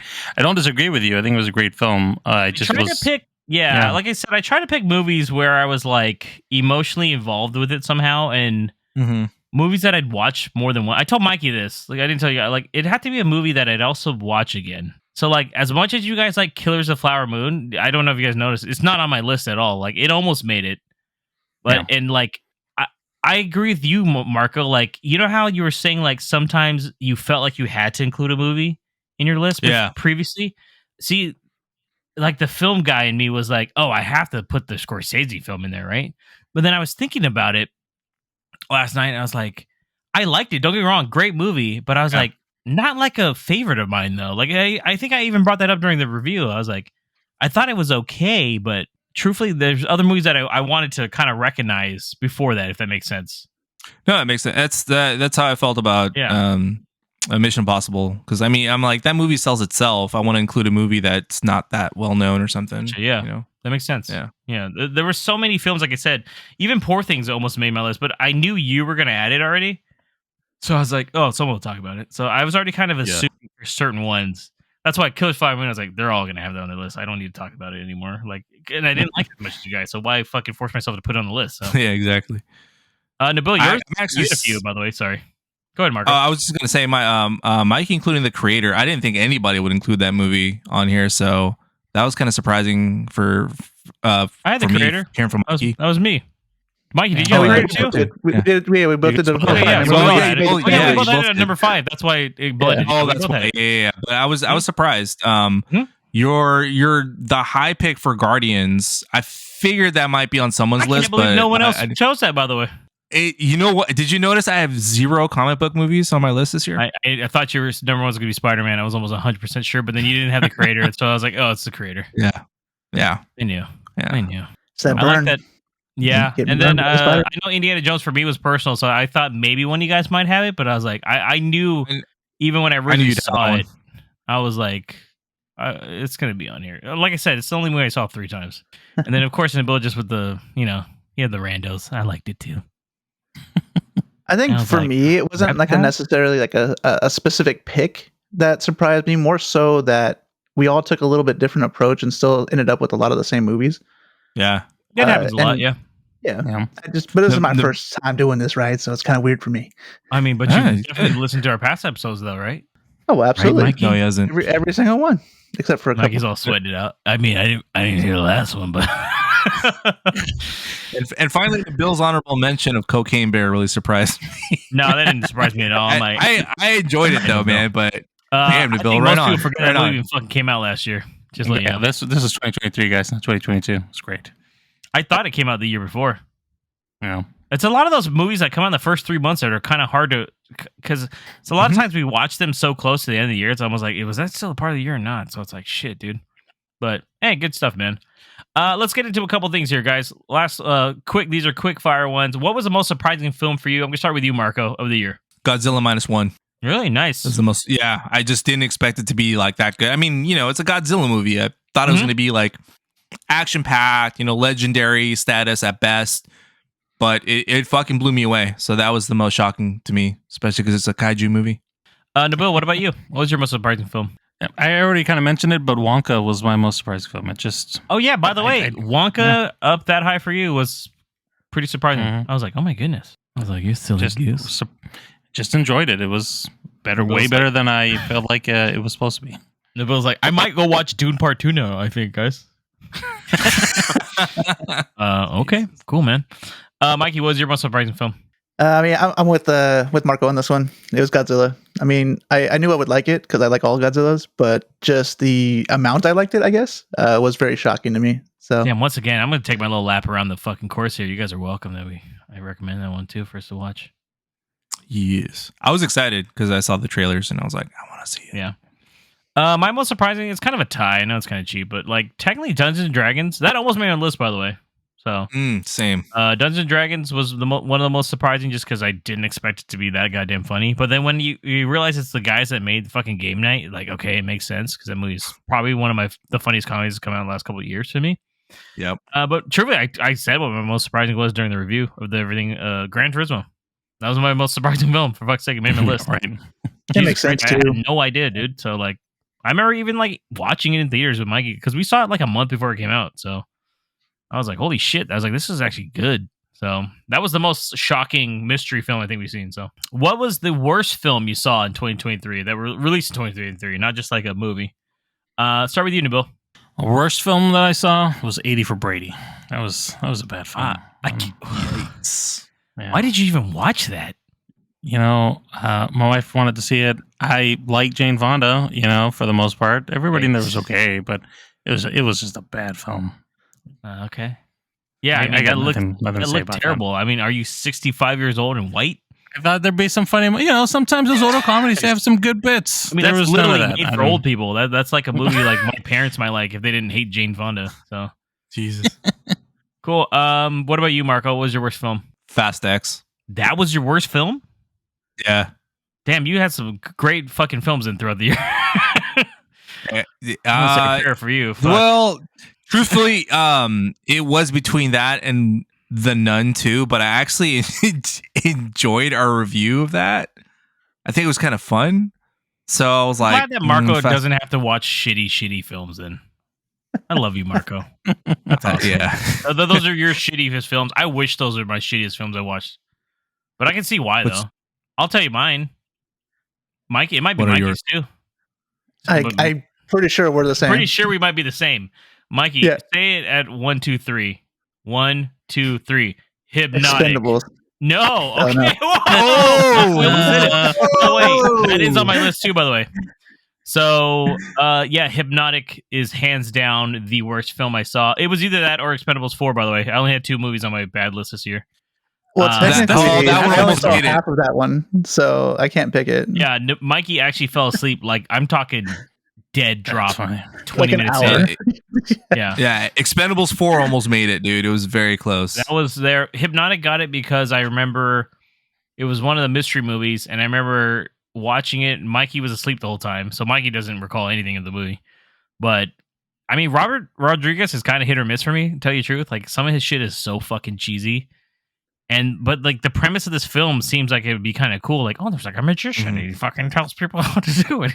The movie's nothing about that, by the way. It goes so off course that it's fucking insane. Like, I can't believe where they go with it. And by the end, I was just like, can they all die? Like literally, there was like, well, shit. It's so bad. Like, don't ever watch that movie. And remember, they didn't want us talking about it, Mikey. They had like a thing like, don't ruin the ending for everybody. I'm like, I don't give a fuck what the ending is. I mean, it wasn't an NDA or anything like that, but it was. But it was one of those things really like, hey, because we saw it 2 weeks before it came out, and they're like, don't ruin it. I'm like, I don't think anyone's gonna see this fucking movie, so I don't think we got a problem here. So yeah, Hypnotic. So yeah, Yours is Expendables 4? Yeah, I mean, a way to bring some people in and then just never use them. I mean, half the cast was barely used, and it was really just a one-man show, and even that wasn't that great. So it was definitely the worst film of the year for me. What was your most disappointing film? I'll start with you, Nabil. Well, my most disappointing film was Fast X. I was expecting Holy more. shit, Nabil. Yeah, What is up with you guys with Fast X? Jesus Christ, dude. I thought it was going to be better. Dude, we know they're trash. Well, fucking Nabil had fucking Hobbs and Shaw, I guess. So obviously he's remember James. He's raising Never the bar forget. a little bit. He's like, I don't know, I like the story. Yeah, Jason Momoa was fun, but that film was just, Jesus it was. Christ. I don't even know what that was supposed to be. All right. Marco, what was your most disappointing film? The Equalizer 3. I fell asleep like fucking three really? times in that movie. I did not like the plot of that movie, dude. It felt like they It's the same plot for the other two movies, isn't it? No, the other two are more like personal. This one's like he's getting involved with the CIA and they're gonna stop bad guys and blah blah blah. And I was like, shut the fuck up, dude. You're fighting a guy in the second movie on the rooftop in the middle of a thunderstorm. I want a personal story. I don't want this other wasn't bullshit. it personal in a way because they were after the people that took care of him? I mean, kinda. I liked those that is it. aspects. I didn't like the whole involvement of the CIA and him tipping them off and this and that. I'm like, dude, don't do But that, honestly, dude. You're not That's that. such a subplot though in that one. But I mean, honestly, but it the just- action's it really ru- good though. It The just action is ruined quite it good, for me, yeah. man. I'll say Yeah, the that. action is good, but it just kind of it took me out of the movie. Like the first one, he's just trying to be like a good Samaritan. The second one is like a personal fucking story, and this one is just like, all right, too much. It was just it was not like what I wanted. So I was like, man, Yeah, I can see that. Yeah, I thought it was just okay. Truthfully, I don't think any of them are really that good. I've given them all, I think, 3 stars. I don't think they're that great of movies. I'm like, they're okay, but I don't go back and watch them all the time. yeah, I like the first two better. What about you, Mikey? What's your most disappointing film? Silent Night. Oh, I Jesus mean- Christ. Yeah, fuck. I mean, It could almost be one I of the was worst. down It with the almost hit premise. worse. Yeah, I mean, it was okay, like the last 10 minutes, right? But like, I didn't know there was going to be no kind of. dialogue, literally no speaking in the whole freaking Did movie. anybody by else, any Nabil character. or Mark, you guys see this? John Woo's first American film in 24 No. years? No.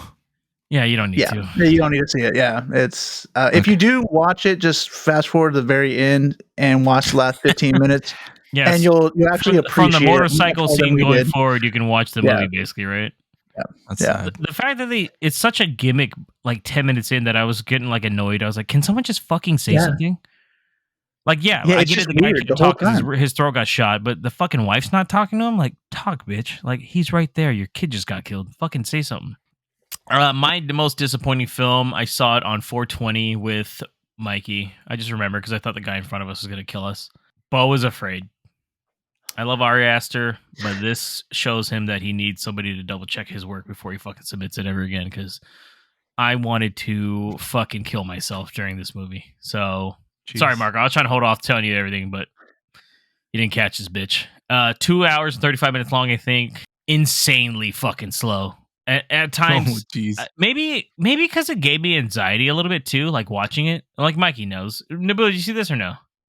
No, I didn't. Okay. When I heard it from you, I just what you told me, I was like, I'm good. It is so art house in a way that it's like, I get it. There's a lot of metaphors to it all. There's like, it's almost like 3 movies in one. I'm not gonna lie. There's a geez. point in the movie where they make a break off for like 45 minutes into a subplot that just kind of comes back, and I was like, I can't believe they fucking kept that in the movie.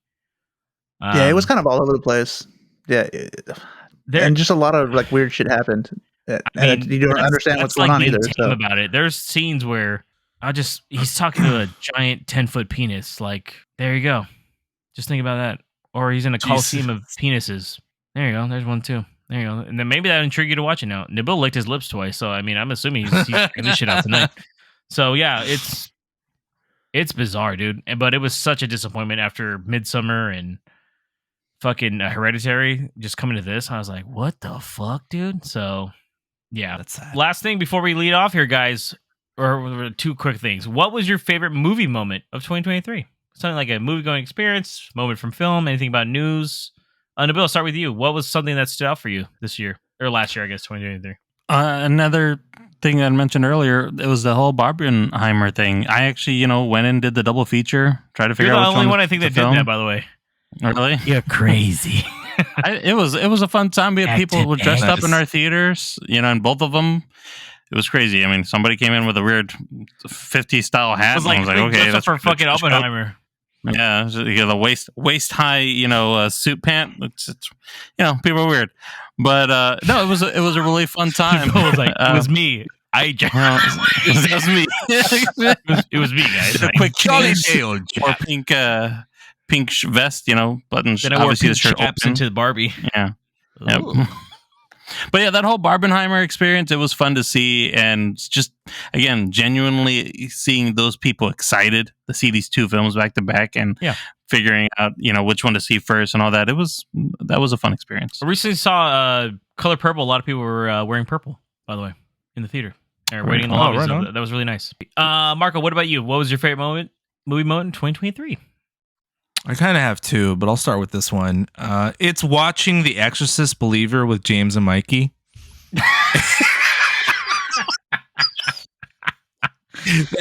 that was by far one of the funniest fun experiences. I think we were just talking the whole time.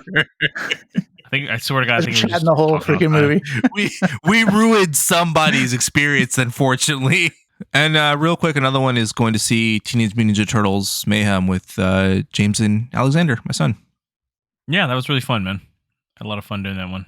Good times. Mikey, what about you, bud? What was your favorite moment? So for me, it was seeing Oppenheimer. I have never been in a 70 millimeter film, and seeing that for the first time, as well as a fantastic movie, as we've already talked about, multiple times today. Right? It was just fantastic, and I don't even have words to kind of describe how different the experience is, and speechless. It's just go see one if you haven't. If you have a chance to see one like that, just go do it. It was fantastic watching it that way. Which unfortunately is not available to a lot of people, as we found out. Remember, this was we found out true 70 millimeter films, not in a lot of places. California, we're pretty lucky. We have quite a few in the area. We have 3 of them. So yeah, there was nothing nearby me. The closest place was Chicago, and I wasn't driving 4.5 hours. So it was the closest place is putting a sheet up on the side of the wall. I turned it off my phone. Dedication from Bill this time. Can't even go 4.5 hours. Dedicated. He was just like, this 70 millimeter right here, boy. With his 50s look, by the way, he's like, with his corncob pipe. Yeah. We have to go to Arizona. That's great. Yeah, that was a great moment. I have one of my best movie moments is that this is the year I finally got to see Return of the Jedi in theaters. I saw this with Marco, his son, and his brother. Yes. Finally got to see it in theaters. Been wanting to do this for fucking years, so that was fucking awesome. The only movie now that I have not seen in theaters is A New Hope, technically. So one day it will happen. So hopefully. Yeah, they'll do it eventually, hopefully. But one of the other ones was the October Marathon, where I tried to. Well, I did. I watched a physical fucking horror film every single day, and I wanted to fucking kill myself, and I'll never fucking do that again. Dude, I swear to God, I feel like I aged 3 years doing that. It was the hardest thing doing physical. That's why digital would have been fine because I could have just watched it at work. I could have while working out. I had to be home to watch all these. You added that extra layer. Yeah, because I was like, I have a lot of horror films. I'll go check them out. And then as soon the day that I did it, I was like, I felt like I missed out on a month's worth of. I was like, I haven't watched anything but these fucking movies. You were 5 days in and already hating it. Yeah, I told you because I was like, well, the thing is, I don't quit doing these. I was like, I really don't like this. I was like, this is not good. I was like, this is a bad moment. It's a bad day. It just was shitty. I was like, oh my God, I would never do this fucking again, dude. And then, truthfully, one of the better ones is I saw Titanic in 4K remaster 3D with Mikey and my girlfriend, Janelle, and totally lost it during the movie. First time I ever just bawled my fucking eyes out in the theater. Yeah, you could see it through the tears? I could not control myself. Once again, just getting old again. Dude, I've seen the movie 6 times. What the fuck? And it's the trauma from the marathon. Bro, no, this was back in February. Oh, shit. This is the start of it all. Dude, this was fucking Valentine's Day weekend. And I remember seeing it and I just was like, the Celine Dion music hit, and I was like, dude, there was like 3 times during the movie where I was holding off. I was like, oh, fuck, man, it's getting kind of close. I'm getting kind of invested in this fucking relationship. And then at that very end, I said, nope. When they start rebuilding the fucking thing and Jack's waiting on the staircase, I said, nope, here we go. Jesus. Janelle thought I was fucking joking, dude. She was like, are you messing around? I was like, no. And I couldn't leave. Like, even during the credits, I had to sit there. And even Mikey's like, just let it out, man. I couldn't, dude. It was like one of those sobs where like you start crying and like you can't talk. It was bad, but it was. He said, "Give me a minute," like 12 times. It's great, dude. I tried to like talking during the credits to kind of because I'm an asshole and I was like trying to joke, but then I start crying again. Fucking credits. Jesus Christ! And I was like, I gotta get out of this goddamn theater. So yeah, that was one of the ones. All right, guys. So 2023, awesome year. What's your most anticipated film of 2024? Mikey, go for it. So I'm gonna kind of cheat and do 2, but Dune 2 is. One, okay. I mean, Dune 1 was fantastic. I have seen the trailer for Dune 2. I was so mad at myself. Mikey did not see Dune 1 in theaters. Yeah. What? So, really? Exactly. I said the same thing. I said, ¿Por qué? Yeah, and then the other one's Furiosa. If it's anything like the previous one, or like I don't know, I guess it's gonna be solid. It's gonna be super good. So I'm super pumped for both of those. Yeah, they actually said you can't see it unless you show your ticket stub for 1,000 Years of Longing because well, I've seen that. We so supported George Miller, so fuck everybody else that didn't go and see that fucking movie. What about you, Neil? What's your most anticipated film of 2024? Mine is Furiosa as well. I love the Mad Max Fury Road, and I'm looking forward to seeing this again. George Miller doesn't miss outside of 1,000 Years of Longing. Marco, what about you? Dune Part 2 and also Furiosa. Okay, all right. You just 2 of them. Okay. That's cool. I like that. I'm gonna be the dark horse here, guys. Gladiator 2. Fucking crazy, right? Interesting.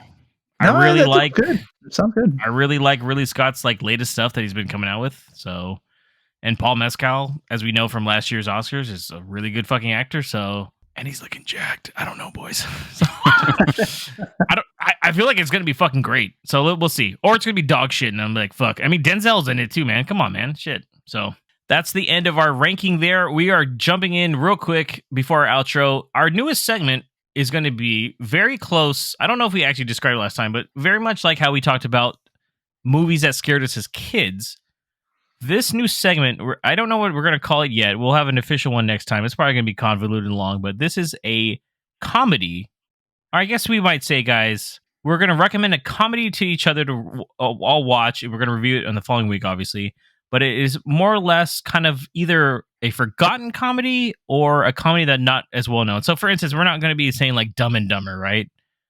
That's insane. Oh, really? Oh, really? Nabil's looking at me like, give me 5. Give me 5.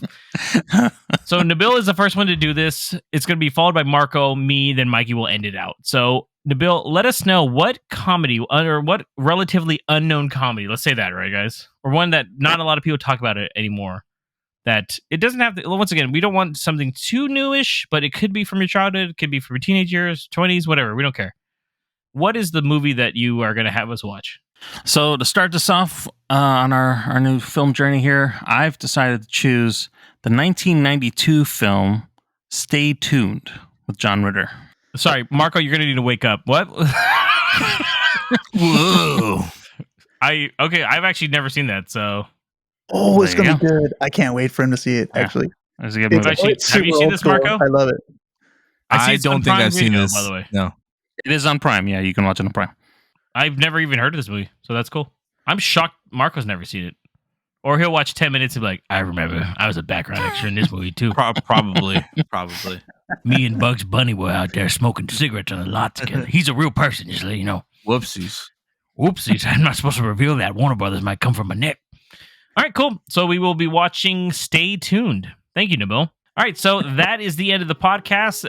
I hope you lasted this long because this looks like it's going to be an absolute fucking nightmare to edit. So I just want to thank everybody. Thank you for listening. Thank you for going through our top 10 list. We will be posting, just like we do every year, every day after I edit and upload this episode, I will be posting our top 10s as individual posts, so you can comment on those as well, compare and contrast. Let us know what your top 10 is as well.